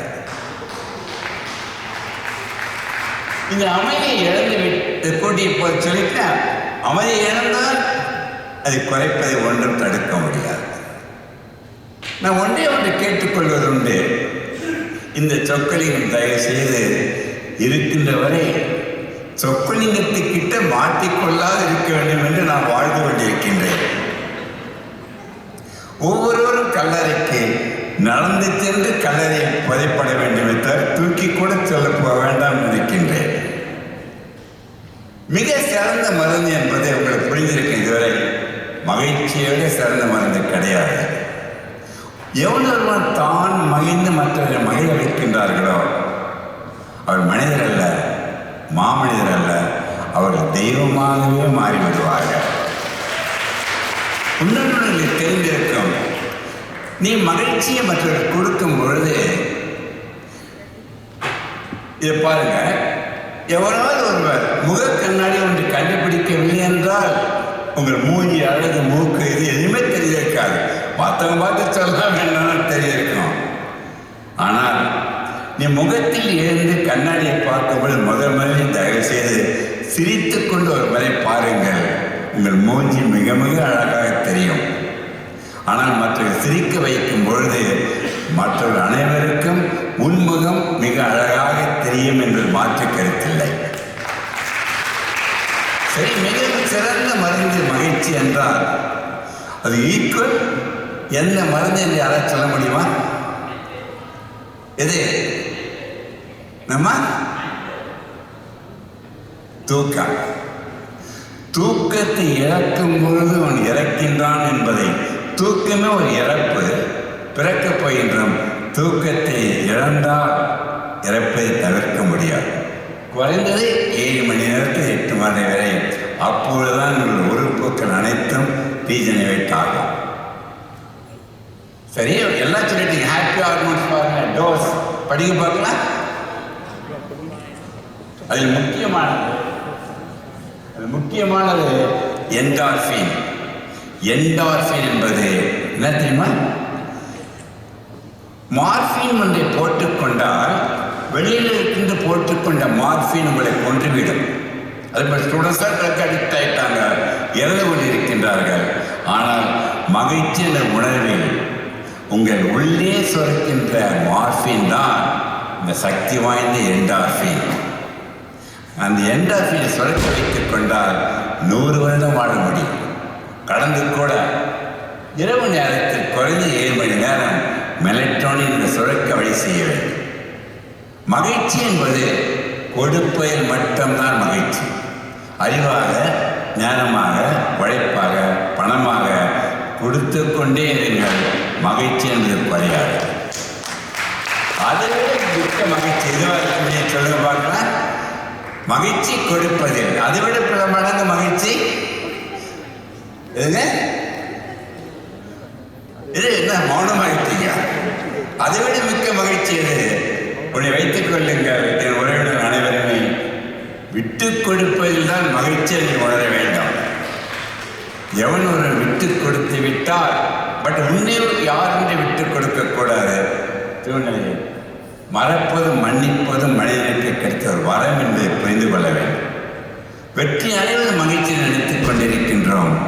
உண்மையில் மகிழ்ச்சியுடன் இருப்பதுதான் வெற்றி என்று உணர வாழ கற்றுக்கொள்ள வேண்டும். நான் பேசுகின்ற கருத்தை தயவு செய்து உங்களுக்காக நான் பேசவில்லை. நீங்கள் சென்று கற்றுக்கொள்ளுகின்ற இந்த கருத்துக்களை உன் குழந்தைகளுக்கு பேர குழந்தைகளுக்கு இன்றே சென்றடைய செய்ய வேண்டும் என்பதுதான் சொற்களினுடைய வேண்டுகோள். இரண்டும் போட்டி எடுத்தது. எது ஜெயிச்சதுன்னு நினைச்சீங்க? எது ஜெயிச்சது? ஆமாம், இதை எங்கள் பாட்டின்னு சொன்னாங்க, கொள்ளு பாட்டின்னு சொன்னாங்க. இரண்டும் வெற்றி அடையும். ஒன்றுதான் தோற்கம், முயலாமை தான் தோற்கமே தவிர முயலும் ஆமையும் இரண்டு வெற்றி பட என்பதை உணர வேண்டும். இது முக்கியமான செயல். உங்களுக்காக நேற்று தயார் பண்ணேன். இது கவனமாக கேட்க வேண்டும். இந்த மகிழ்ச்சியின் அளவை 0 to 10 என்று போடுகின்றேன். ஓகே, உண்மையை சொல்லுங்கள். நீங்கள் எந்த நிலையில் மகிழ்ச்சியில் இருக்கின்றேன் என்று கையை தூக்கினால் எனக்கு தெரியாது. கையை தூக்கினால் நான் கண்டுபிடித்து விடுவேன். கையை மாத்திரம் தூக்கி காட்டுங்க. ஒவ்வொருத்தரும் எந்த எண்ணில் இருக்கீங்கன்னு சொல்லுங்க. எஸ், இப்போ சில பேர் கையை தூக்க மாட்டீங்க. ஒருத்தர் ஆர்த்தைட்டிஸாக கையை தூக்க முடியும்னு அவங்க தூக்க வேண்டாம். சரி, இதை பாருங்க. எவரெல்லாம் 10க்கு கீழே ஒன்றை வச்சுன்னா கூட நினைச்சாங்க, உட்காருங்க.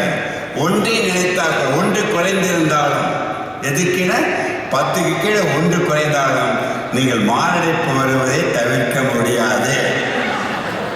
என்ன சொல்றீங்க? பயமுறுத்தி சொல்லாதீங்க. நீங்கள் சொல்லுகின்ற எதுவாக இருந்தாலும் அதை வெளியே இருக்கின்ற மகிழ்ச்சியாக வைத்துக் கொண்டு வள்ளுவன் சொல்லுகின்ற வழியில் இன்றைய நிமிடமே உள்ளே இருக்க மகிழ்ச்சியை 10 என்று முடிவு பண்ணி வைத்தால் எந்த வியாதியும் வராது. வந்த வியாதிகளும் போய்விடும் என்பது மாற்று கருத்தில்லை என்று சொல்லுகின்றேன். ஸோ மகிழ்ச்சியை வெளியே வைத்துக் கொள்ளுங்கள். எதுவாக இருந்தாலும் உள்ளே இருக்கிற மகிழ்ச்சியை 10க்கு ஒன்று கூட குறைக்கூடாது. ஒரு சின்ன கேள்வி, சொற்களில் எந்த நிலையில் மகிழ்ச்சி இருப்பேன் நினைக்கிறீங்க? சொல்லுங்க பார்க்கலாம். 10 இல்லை மேடம், நான் 11 இருக்கின்றேன். மகிழ்ச்சி என்பது எல்லையற்றது. எல்லையற்ற மகிழ்ச்சியில் தான் விலை மதிக்க முடியாத உயிரை காப்பாற்ற முடியும் என்று உணர வேண்டும். நீ சிரிக்கும் பொழுது யார் இவரை விட நீங்கள் பல மடங்கு பணக்காரர் என்று உணர்ந்து விட்டால் போதும் சொல்லி, உயிரினும் தெய்வம் உடல் எனும் ஆலயத்தில் மட்டும்தான் இயங்க முடியும். இரண்டை பிரிக்க முடியாது. அது இரண்டும் தாங்கி பிடிப்பது நேர்மறை எண்ணம் மட்டும்தான். அந்த நேர்மறை எண்ணம் எதிர்மறை எண்ணமாக மாறிவிட்டால் 2 நிமிடத்தில் உங்களை கொன்றுவிடும். நான் வைத்த பயமுறுத்தல உண்மையான கருத்து. இதை பாருங்க. மனம் என்பது டிஃப்ரெண்ட் நேம். நம்ம சைக்கி என்றோம். மனம் என்பது ஐம்புலன்களின் உணர்வுகள் மூளைக்கு எடுத்துச் செல்லப்பட்டு மூளையில் எண்ணங்களாக மாறி எண்ணங்கள் அறிவுடையான ஆக்குகின்ற 6 அறிவு படைத்த மனிதன் நாம் அனைவரும். அந்த 6 அறிவு படைத்த மனிதன் 360 டிகிரி அறிவை வைத்துக் கொண்டு ஓப்பன் பேரஷூட்டாக வைத்துக் கொள்ள வேண்டும். அந்த அறிவை பர்சனாலிட்டி வந்தோடனே ABCD என்ற பர்சனாலிட்டி அக்ரி. நான் அதில் முக்கியமானது P. அதை பற்றி ஒரு 2 நிமிடங்கள் 1 நிமிடங்கள் முடிக்கிறது. இது அவ்வளோ சொல்ல எல்லாருக்கும் உங்களுக்கு தெரியும். 4 கால்கள் தலையை 5 புலன்களாக வைத்துக்கொண்டு வாழ்க்கை நகர்ந்து வாழ்க்கை நடத்துங்கள். அறிவு எனும் ஓட்டியால் அதை பாதுகாத்துக் கொள்கின்ற வலிமை பெற வேண்டும். வேண்டாத பொழுது அந்த ஆமை தன்னில் அடக்கி வைத்துக் கொள்ளும் அறிவினால். அப்பொழுது பூமியே வந்து விழுந்தாலும் ஆமை ஒன்றும் பண்ண முடியாது. அறிவில்லாத மனிதன் அந்த ஆமை ஓட்டின் அறிவை பயன்படுத்தவில்லை என்றால் சின்ன ஊசி போதும் அந்த ஆமையை கொல்லுவதற்கு. அதான் அந்த கருத்து. என் பேச்சை எவரும் கேட்பதில்லை, அனைவரும் சொல்றாங்க. அதை பற்றி நான் அக்கறையே எடுத்துக் கொள்ளவில்லை. நான் சொல்லுகின்ற பேச்சை நீங்கள் கேளுங்கள், அதை கூட அக்கறை எடுத்துக் கொள்ளவில்லை. இதை பாருங்க. அறிவின்படி மனம் கேட்க வேண்டும், மனதின்படி உடல் கேட்க வேண்டும். இதை 3ம் சீராக கேட்டுக்கொண்டு இருந்தாலே விலை மதிக்க முடியாத உயிரை காப்பாற்றிக் கொள்ள முடியும். அதான் சொல்றேன். 60 லட்சம் வருடங்கள் மனிதன் தோன்றிய பொழுது அவனுக்கு வேண்டியது விலங்குகளை காப்பாற்றிக் கொள்ள வேண்டும், விலங்குகளை அழித்து சாப்பிட வேண்டும். அதுக்கு வேண்டிய hormone fight flight adrenal hormone. Adrenal hormone ஒன்று இல்லாமல் இருந்திருந்தால் மனித இனமே இருக்காது. நம்மளை வைத்துக் கொண்டிருப்ப அட்ரினல் ஹார்மோன். ஆனால் இப்பொழுது இருக்கின்ற மனிதன் பாருங்க இப்படி ஆகிவிட்டான்.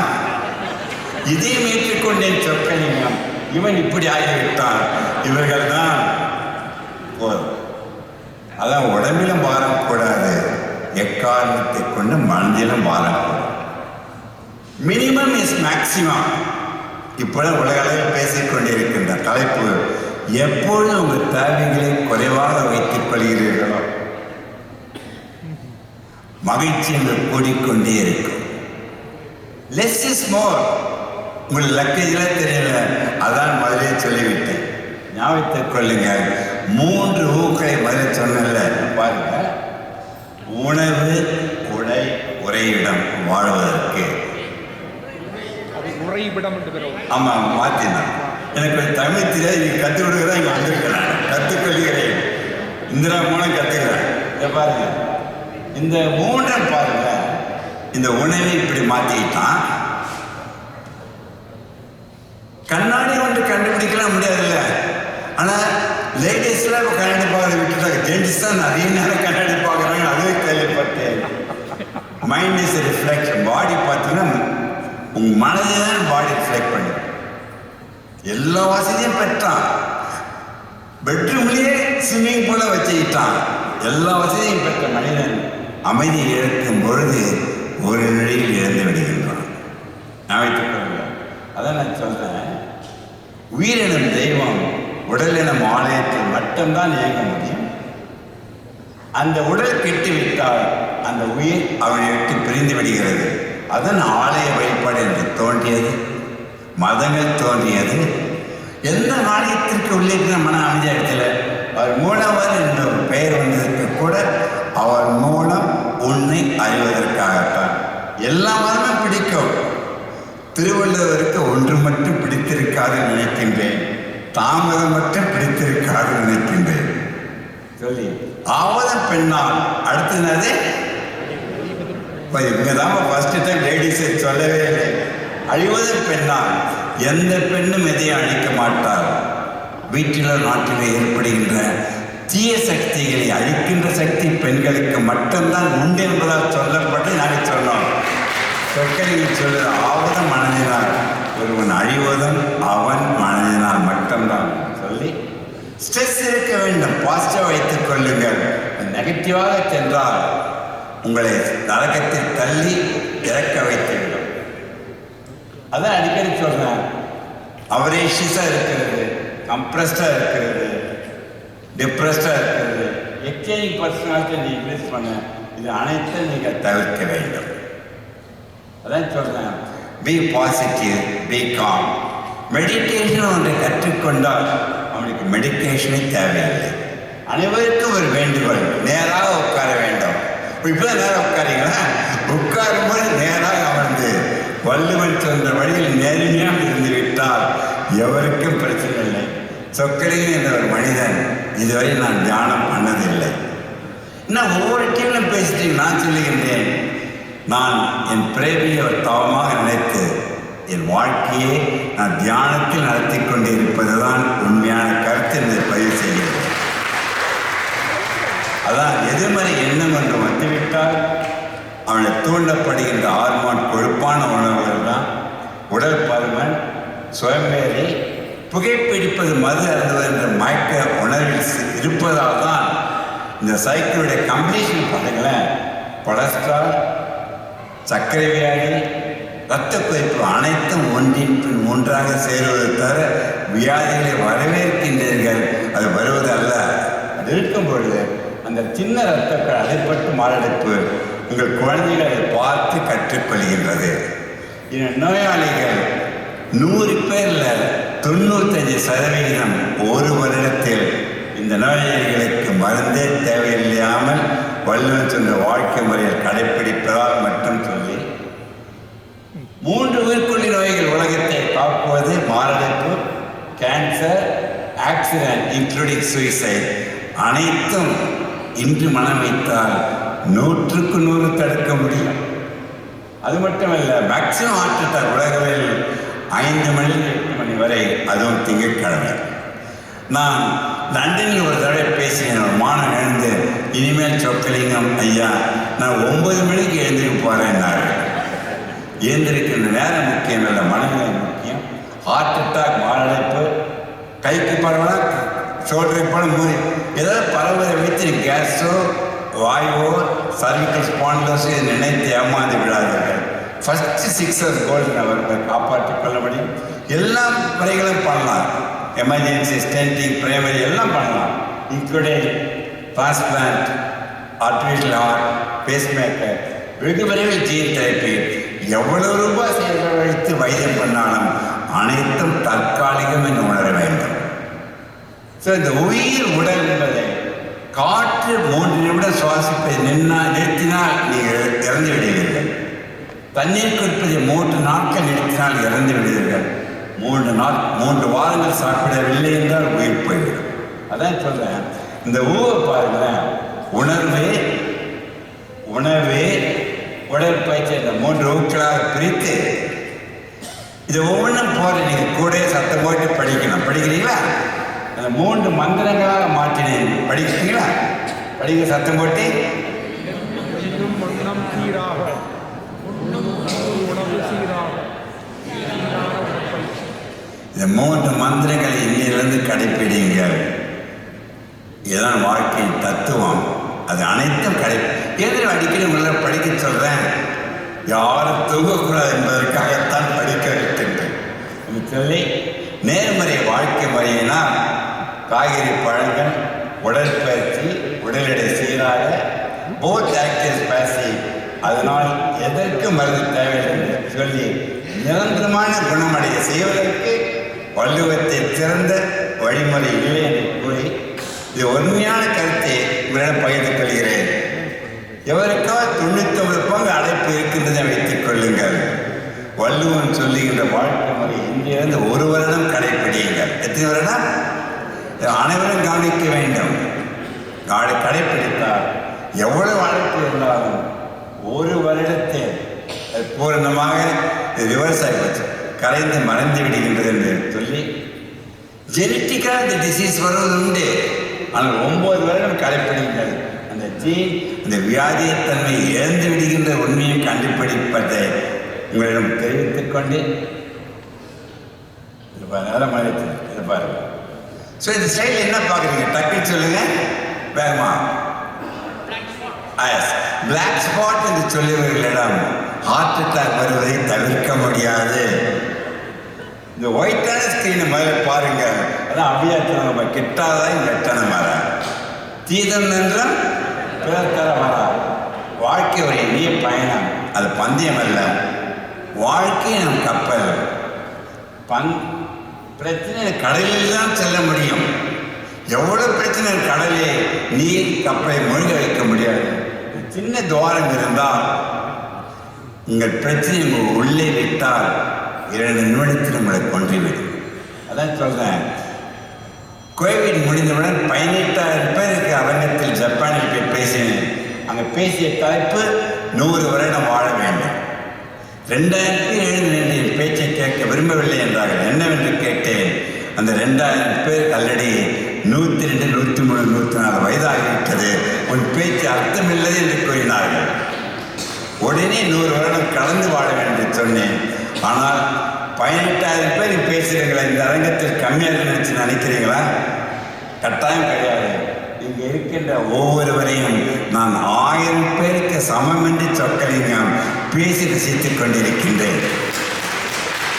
பிரச்சனை ஒன்று வந்துவிட்டது, கவலைப்படுகின்றீர்கள். பிரச்சனை போகப் போகின்றதா? ஒன்றே ஒன்று போய்விடும், உங்கள் உயிர் மட்டும் போய்விடும் என்று சொல்லி வாழ்க்கை அதை சொல்லிட்டு இருந்தேன். போது இதை பாருங்க. இவர் யாரு தெரியும்? உங்களுக்கு எல்லாருக்கும் இவர் தெரியும். இவர் அனைவருக்குமே சொக்கலிங்கம் மருத்துவராக பணிபுரிந்தேன். அதை விட இவருடன் சேர்ந்து நான் 15,000 மாணவர்களுக்கு பேசினேன். அவர் சொன்ன கருத்து ஒன்னஸாக வாழ வேண்டும் என்றுதான். ஸோ எந்த நிலையிலும் நீங்கள் சூழ்நிலை கைதிகளாக மாறிவிடாதீர்கள். அதுக்காக சொல்றேன், ஒன்றுக்கு அப்புறம் எவ்வளவு பூஜைனாலும் சேருங்க. அந்த பூஜைகளுக்கு மதிப்பு ஒன்று என்று நீ உயிரினருக்கு வழிதான். உன்னை இழந்து தயவு செய்து பூஜ்யங்களை சேர்க்காதீர்கள். Work is worship, work and worship நினைத்து தூக்கம் மகிழ்ச்சி ஒரு பட்டாம்பூச்சி மாதிரி அது பிடிக்க போனால் விட்டு ஓடிக்கொண்டே போகும். அமைதியாக இருங்கள், அதில் உங்கள் கையில் வந்து அமர வேண்டும். எந்த நட்சில் கொலஸ்ட்ரால் அதிகம் இருக்குன்னு நினைக்கிறீங்க? டக்குன்னு சொல்லுங்க. எந்த நட்சிலும் கொலஸ்ட்ரால் கிடையாது. எந்த உணவு தாவரத்தில் இருந்து வருகின்றதோ அது கொலஸ்ட்ரால் என்றே கிடையாது. அது நல்லா தோளுடன் சாப்பிடுங்க. அதிகம் சாப்பிட்டா வெயிட்டு போட்டுடும். அதான் சொல்றேன், அறுசுவையுடன் 7வது சுவையான நகைச்சுவை ரசித்து சாப்பிட்டால் எந்த வேலையும் வராது. எவ்வளவு சாப்பிட பறையேறி விடுதுன்னு வச்சுங்க. பறையேறிட்டு என்ன பண்ணுவீங்க? பக்கத்தில் இருந்தா தலையில் தட்டினால் அவர்கள் இறந்து விடுவார்கள். குனியை வைத்து முதுகில் தட்ட வேண்டும். ஒரு வசனம் சொல்லுவாங்க, பறக்கரிச்சு என்ன சொல்லுவாங்க? எவரும் நினைக்கின்றார்கள், எவரும் உங்கள் நினைக்க தயாராக இல்லை.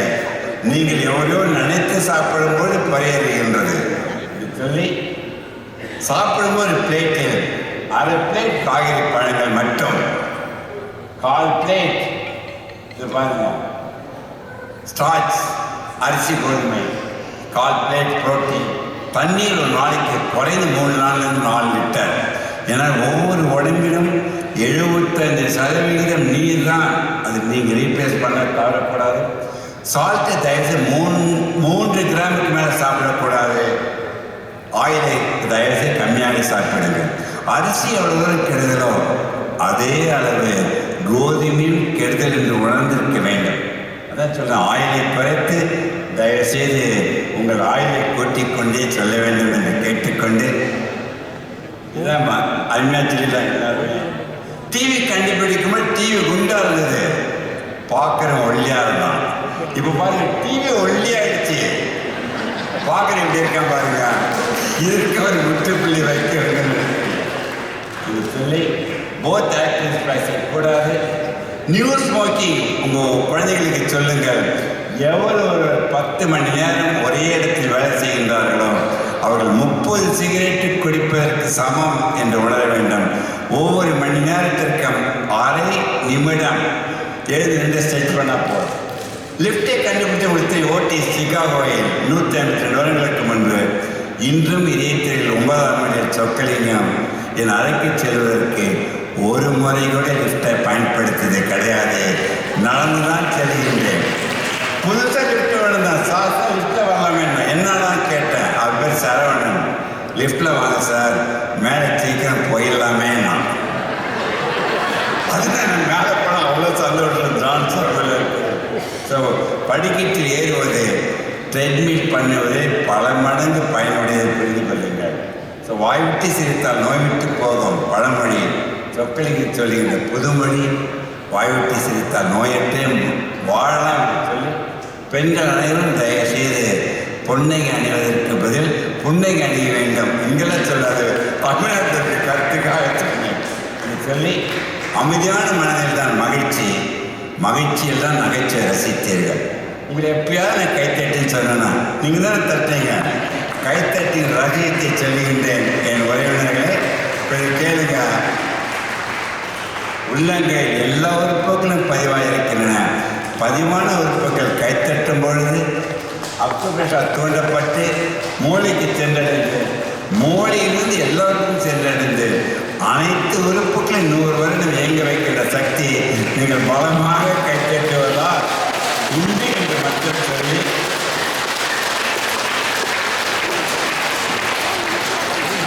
ப்ளீஸ் அவாய்ட் அரே ஒரே கரி டு கெட் பரீட் என்று சொல்லுகின்றேன். ஸோ வாழ்க்கை ஒரு வானவில், வானவில் தோன்றி மறையும், நாம் அனைவரும் தோன்றி மறைவோம். வானவிலை கிட்டப்பட தொட முடியாது, வானவிலை கிட்டப்பட பார்க்க முடியாது. வானவில் இருக்கின்ற 7 நிறங்களை உங்கள் எண்ணங்களாக மாற்றிக்கொள்ளுங்கள். வள்ளுவன் சென்ற வழியில் 7 எண்ணங்கள்: அமைதி, அன்பு, அறிவு, ஆற்றல், அடக்கம், அரவணைப்பு, ஆதரவு என்ற எண்ணங்களுடன் வளைந்து கொடுக்கின்ற பக்குவம் வந்துவிட்டால் உங்கள் வாழ்க்கை வானவில்லாக மாறிவிடும். வானவில் இருக்கின்ற உணர்வு, வானவில் இருக்கின்ற உணவு தோளில் தான் கலர் கலர் தோழில் சாப்பிடுங்கள். வானவில் இருக்கின்ற ஏழு ஒரு ஏழு நீங்கள் எக்ஸசைஸ் பண்ணி உங்கள் வாழ்க்கையை தவத்தில் நடத்தினால் எந்த வேலையும் வராது. இல்லை வேதாந்தம் பேசாதே என்று சொன்னால் அப்பொழுது உங்கள் வீட்டில் வானவில் இருக்கும். எப்படி தெரியுமா?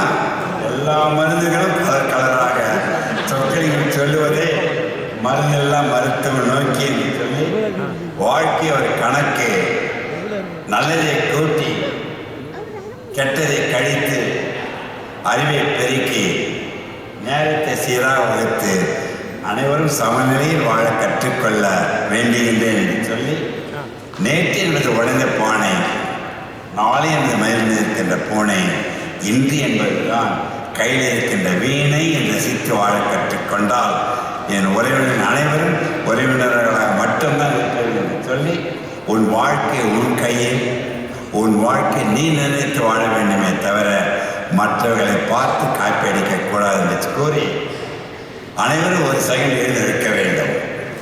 நிற்க வேண்டும் என்று சொல்வதற்கு காரணம், அமர்வதிலிருந்து நிற்கும்போது உங்களுக்கு புத்துணர்ச்சியாக வரும். அதான் ஒன்றை திறந்து மற்றொன்றை அடைவது என்று உங்களை எழுந்திருப்பதை சொல்வதற்கு காரணம், இந்த அழகான மேடையை அலங்கரித்து கொடுத்த நாம் அனைத்து நல்ல உள்ளங்களுக்கும், நாம் ஜான், லம்போதரன், சிவலங்கோ அவர்கள் சார்ந்த அனைவருக்கும் நாம் கைத்தட்டி மகிழ்ந்து நன்றியை தெரிவித்துக் கொள்கிறேன். தேநீரோடு இந்த செயலியும் கொஞ்சம் சுவை பார்க்க தர விரும்புகிறேன். செவிக்கு உணவு இல்லாத போது வயிற்றுக்கு ஈவதை கொஞ்சம், வயிற்றுக்கு ஈயும் போதாவது செவிக்கும் கொஞ்சம் உணவளிக்க வேண்டுகிறேன். அவையோர் அனைவருக்கும் வணக்கம். திருக்குறளுக்கு நூற்றுக்கணக்கான செயலிகள், ஆப்ஸ் வெளிவந்திருந்தாலும், ஒரு ஆய்வு நிலையில், ஒரு தகவல் நிலையில் திருக்குறளுக்குரிய செயலிகளை நாம் பயன்படுத்தி வந்தாலும், ஒரு ஆய்வு நிலையில் இலக்கண குறிப்புகளுடன் கூடிய ஒரு செயலியை உருவாக்குவதனுடைய தேவை நமக்கு இருந்து வருகிறது. இந்த தேவையை நிறைவு செய்வதற்கான முயற்சியாக கடந்த 11 ஆண்டுகளுக்கு முன்பாக மருத்துவர் செந்தில் சேரன் அவர்களும் அவரது குழுவில் நானும் இணைந்து இந்த செயலியை உருவாக்க முற்பட்டோம். அதனுடைய அறுவடை இன்று அரங்கேற இருக்கிறது. அதனுடைய பின்னணியை, எந்த நூலை எப்படி அடிப்படையாக கொண்டு இந்த செயலி உருவாக்கப்பட்டுள்ளது, ஏன் இந்த செயலி தேவை என்பதை உணர்த்துவதாக இந்த அமர்வு, இந்த என்னுடைய உரை அமைய இருக்கிறது.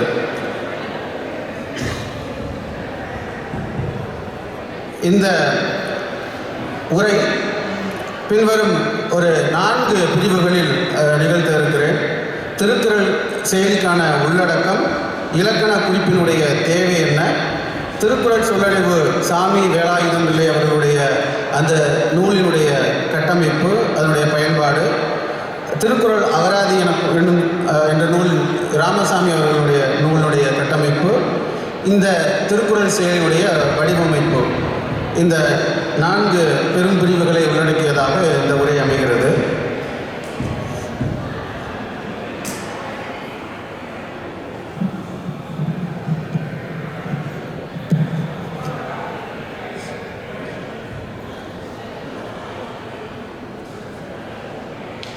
இலக்கண குறிப்போட தேவை என்னன்னா, 4000க்கும் மேற்பட்ட சொற்கள் திருக்குறளில் பயன்படுத்தப்பட்டுள்ளன. அதில் 1140 சொற்களே அடிச்சொற்கள், அதாவது வேர் சொற்கள்.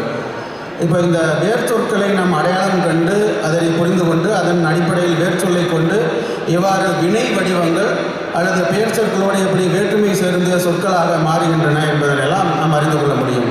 ஆக ஒட்டுமொத்தமாக 1330 திருக்குறள் குறட்பாக்களில் 2660 வரிகள், அடிகள் இருக்கின்றது தெரியும் நமக்கு.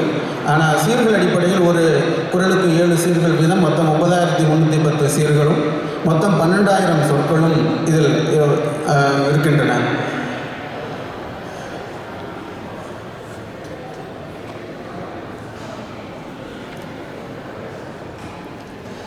இப்போ சொல்லுக்கு சொல் ஒரு பொருள் அறியும் போது நமக்கு வேர்ச்சொல் எது அப்படிங்கிறது நமக்கு தெரியும். அவற்றில் வினை வடிவங்கள் எவ்வாறு மாறி இருக்கின்றன, அச்சொல்லினுடைய இலக்கணத்தன்மை என்ன, பகுபத உறுப்புகள் அடிப்படையில் சொற்களை எவ்வாறு பிரிக்க வேண்டும், அதற்கான வாய்ப்பாடு என்ன அப்படிங்கிறதெல்லாம் இந்த நூல், அதாவது சாமி வேலாயுதம் பிள்ளை அவருடைய நூலை ஒரு டிஜிட்டல் எண்ணியமாக்கப்பட்ட ஒரு வடிவத்தில் நம் கைக்கடக்கமாக வைத்து பார்க்கும்போது நிறைய தகவல்களை நாம் பெற முடியும். இப்போ இவ்வாறு ஒப்பீடு செய்யும்போது திருக்குறளில் பயன்படுத்தப்பட்ட மொழி பயன்பாடு சொற்கள் அந்த காலகட்டத்தில் எப்படி இருந்தன, தற்கால மொழி பயன்பாடு எவ்வாறு இருக்கின்றன, இதன் மூலமாக ஒரு சொற்புழக்கம் ஒரு குறிப்பிட்ட சொல் எப்படி எவ்வாறாக மாறியுள்ளது, சமகாலத்தில் புழக்கத்தில் இல்லாத சொற்கள் எவை, ஏன் அவ்வாறு மாறி போனது என்ற கேள்விகளுக்கெல்லாம் நமக்கு விடை கிடைக்கும். இந்த சாமி வேலாயுதம் அவர்களுடைய இந்த திருக்குறள் சொல்லடிவு என்ற நூல் 1952ஆம் ஆண்டு மொழியரசு பதிப்பகம் மூலமாக வெளிவந்தது.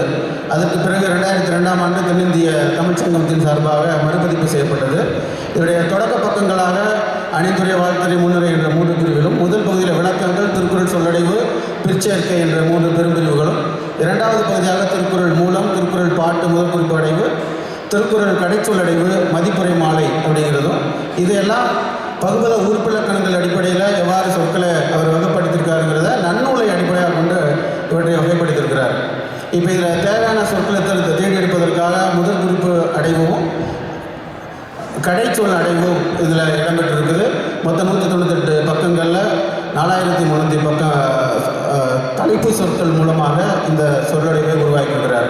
இதன் மூலமாக சொற்களுக்கான பகுபத முடிவு, இலக்கண குறிப்பு, சொற்பொருள், அந்த சொல் எந்த பொருளில் பயந்து வந்துள்ளது, ஒரே சொல் ஒரே பொருளில் வெவ்வேறு பொருளில் பலமுறை வந்திருப்பதை இத்தனையாவது தடவையில் இத்தனாவது பொருளில் வந்துள்ளது என்று குறிப்பிடுகிறார். அப்போ நூலுடைய வைப்பு முறை பார்க்கும்போது திருக்குறள் சொல், தொடர்ந்த சொல், பகுபத முடிவு, அதோட இலக்கண குறிப்பும் உரை பொருளும் அப்படிங்கிற இந்த அச்சொல் இருக்கும் பொருட்பாயன்கள் என்ற இந்த கட்டமைப்பில் அந்த நூலை கட்டமைச்சிருக்கிறார். இப்போ திருக்குறள் அகராதிங்கிற நூல் 2004 182 பக்கங்கள் வெளிவந்திருக்குது.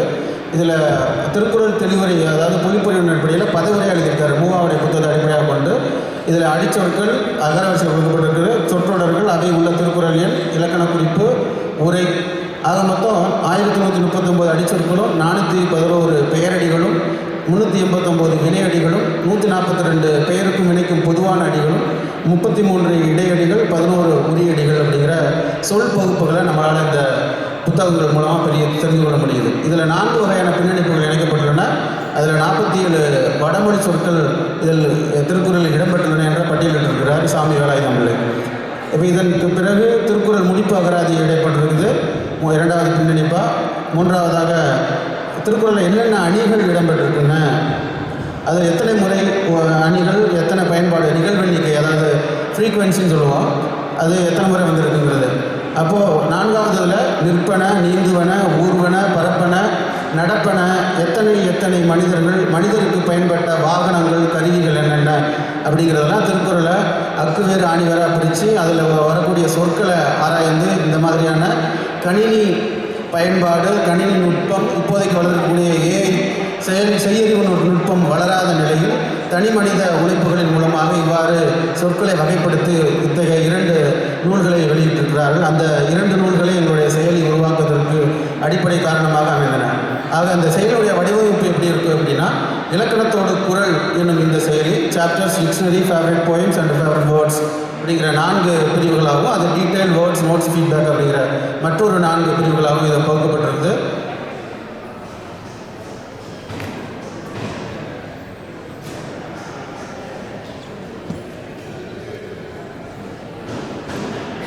அடுத்த ஸ்லைட் போங்க.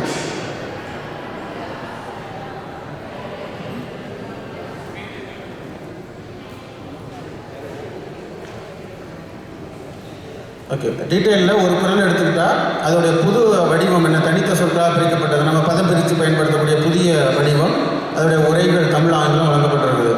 அதோடைய பழைய வடிவம் அப்படிங்கிறது பதம் பிரிக்கப்படாத வடிவமும், அதில் உள்ள பிரித்து எப்படி படிக்கிறதும், மூல வடிவம் ஒரிஜினல் போயம் எப்படி இருக்குங்கிறதும் இந்த 2 குறளுக்கு தெரியும் ஒரு வேறுபாடு. அதாவது நம்ம படிக்கிறதுக்கு தகுந்த மாதிரியான பதம் பிரிக்கப்பட்ட குறள் எப்படி இருக்குது, ஒரிஜினல் மூல குறள் எப்படி இருக்குங்கிற 2 இதையும் நம்ம ஒப்பிட்டு பார்க்க முடியும் இதன் மூலமாக. இதில் உரைகள் அப்படிங்கிற பகுதியில் தமிழண்ணல், மணக்குடவர், வரதராசன், பரிமேலாளர், ஜி போப்புடைய ஆங்கில மொழிபெயர்ப்பு, பி.எஸ். சுந்தரத்துடைய ஆங்கில மொழிபெயர்ப்பு அப்படிங்கிற 6 உரைகள் இந்த செயலியில் இடம்பெற்றுள்ளன. இப்போ இல்லது என்ற சொல்லுக்கு கீழே அதனுடைய பொருள், இல்லாதது அப்படிங்கிற பொருள், இலக்கண குறிப்பு, எதிர்மறை, அக்ரிணை, ஒன்றன்பால், படர்க்கை, குறிப்பு, வினையாளனின் பெயர் அப்படிங்கிற ஒரு இலக்கண குறிப்பு அதுக்கு கிடைக்குது. இல்லாதது அப்படிங்கிற ஒரு சொல்லுக்கு, இல்லாதது அப்படிங்கிற ஒரு சொல்லுக்கான இலக்கண குறிப்பு எதிர்மறை, அக்ரிணை, ஒன்றன்பால், படர்க்கை, குறிப்பு, வினையாளனின் பெயர் அப்படிங்கிறது அந்த ஒரு சொல்லுக்கான இலக்கண குறிப்பு. இப்போ பகுப்பத உறுப்பு இலக்கணத்தில் பார்க்கும்போது இந்த இன்மை அப்படிங்கிற இல்லது அப்படிங்கிற சொல்ல இன்மை கூட்டல் இல் கூட்டல் இல் கூட்டல் ஆ தூ அப்படின்னு இப்படி தான் நம்ம பகுப்பத உறுப்பு இலக்கணத்தில் அந்த சொல்லை பிரிக்க முடியும். பிரிக்கும்போது இன்மைங்கிறது பகுதி. அப்போ இதுக்கான எண் கீழே பட்டியலிடப்பட்டிருக்கின்றன. 18 எண்களை குறிப்பிட்டு இந்த 18 எண்கள் அடிப்படையில் ஒவ்வொரு சொல்லையும் பகுப்பத உறுப்பு இலக்கணத்துக்கான எண்களாக குறிப்பிட்டிருக்கிறார். அதில் இந்த பகுதிங்கிறது முதல் எண். அது இதில் குறிப்பிட்ட இல் அப்படிங்கிறது 10வது எண் அப்படிங்கிறது திரிபு. அதில் அடுத்ததாக வரக்கூடிய இல் அப்படிங்கிறது 5வது வருகிறது சந்தி. அடுத்து ஆ 4வது பகுதி அது சாரியை. அடுத்து தூ அப்படிங்கிறது 2வது பகுதி அது விகுதி. ஆக ஒரு சொல்லுக்கு இந்த எண்கள் அடிப்படையில் நம்ம அதுக்கான முழு இலக்கண குறிப்புகளையும் நாம் அறிந்து கொள்ள முடியும். இப்போ இதுக்கு தவிர நோட்ஸுங்கிறதும் ஃபீட்பேக் இதெல்லாம் நீங்கள் இந்த செயலியை பயன்படுத்தும் போது அதில் இருக்கக்கூடிய பயன்பாடுகள் அறியலாம். அதுக்குரிய அகராதி இதில் இடம்பெற்றிருக்கின்றன. இந்த செயலினுடைய பயன் என்ன? இதான் நிறைவாக சீர்பிரிக்காத மூலப்பா நம்ம வெண்பா வீரம்பர்கள் எழுதுனது அப்படிங்கிறது தெரியும். ஒழிக்கும்போது இதனுடைய மூலத்தையே ஒழிக்க வேண்டும். நம்ம பதம் பிரித்ததை படிக்கும்போது அதனுடைய உச்சரிப்பு பாடலாக பாடும்போதும் அதனுடைய உச்சரிப்பும் அதனுடைய ஓசை நயம் அதனுடைய கெட்டுப்போகும் அப்படிங்கிறத நம்ம உணர முடியும். ஒவ்வொரு சொல்லுக்குமான பொருள் என்ன இருக்குது, அதனுடைய உரை என்ன, இலக்கண குறிப்புகள் மூலமாக நமக்கு என்ன கிடைக்குது. நமக்கு எல்லாருக்கும் வினைமுற்று நமக்கு தெரியும். ஆனால் குறிப்பு வினைமுற்று என்னன்னு நமக்கு பலருக்கும் தெரியாது. அதை இந்த குறிப்பு வினைமுற்றுனா என்னங்கிறதுக்கான இலக்கணமும் நம்ம தெரிஞ்சுக்க முடியும். குறிப்பு வினைமுற்று திருக்குறளில் எந்தெந்த சொற்கள் இடம்பெற்றுள்ளன அப்படிங்கிறத அந்த சொற்களையும் அந்த சொற்கள் மூலமாக அந்த குறளையும் நாம் அடையாளம் காண முடியும். இலக்கண சொற்கள் மூலமாக, இலக்கண குறிப்புகள் மூலமாக நாம் ஒவ்வொரு திருக்குறளையும் நாம் அடையாளம் காண முடியும். இப்போ இதில் உலகமே அறிந்த முதற்குறிப்பான அந்த முதற்று அப்படிங்கிற 2 சொல், அகர முதல அப்படிங்கிறதும் முதற்றே உலகு அப்படிங்கிற அந்த 2 சொல்லுக்குமான பொருள் வேறுபாடு தெரியாமல் நமக்கு பல உரைகள் எழுதுனா அந்த உரைகள்லாம் நம்ம இதன் மூலமாக தெரிஞ்சுக்க முடியும். இந்த செயலியினுடைய தொடர்ச்சியாக மருத்துவர் செந்தில் சேரன் மற்றும் குழுவினர் இந்த குறுந்தொகைக்கும் அடுத்ததாக இந்த மாதிரியான ஒரு இலக்கண குறிப்பிடக்கூடிய செயலியை உருவாக்க முற்பட்டுள்ளோம். தமிழ் எண்கள் தரவிறக்கம் செய்கிறதெல்லாம் அப்படிங்கிறது இது குறித்தான செய்திகள் இந்த மாநாட்டினுடைய மலரின் 96வது பக்கத்திலிருந்து ஒரு 4 பக்கங்களுக்கு இந்த கட்டுரை அச்சடிக்கப்பட்டுள்ளன. இலக்கணத்தோடு குரல், அதாவது ஆண்ட்ராய்டு ஐஓஎஸில் இந்த செயலி செயல்படும். இதனுடைய இந்த கட்டுரை எழுதுவதற்காக, இந்த செயலி உருவாக்குவதற்காக பயன்பட்ட நூல்களும் இணையதளங்களும் இங்கே உள்ளன. நன்றி. மிக்க நன்றி இலா சுந்தரம் அவர்களே. ஒரு அருமையான ஒரு இலக்கண குறிப்புகள் அடங்கிய ஒரு ஆப்பை எங்களுக்கு தந்திருக்கிறார், செயலியை தந்திருக்கிறார். அவர்களுடைய செயற்பாட்டுக்கு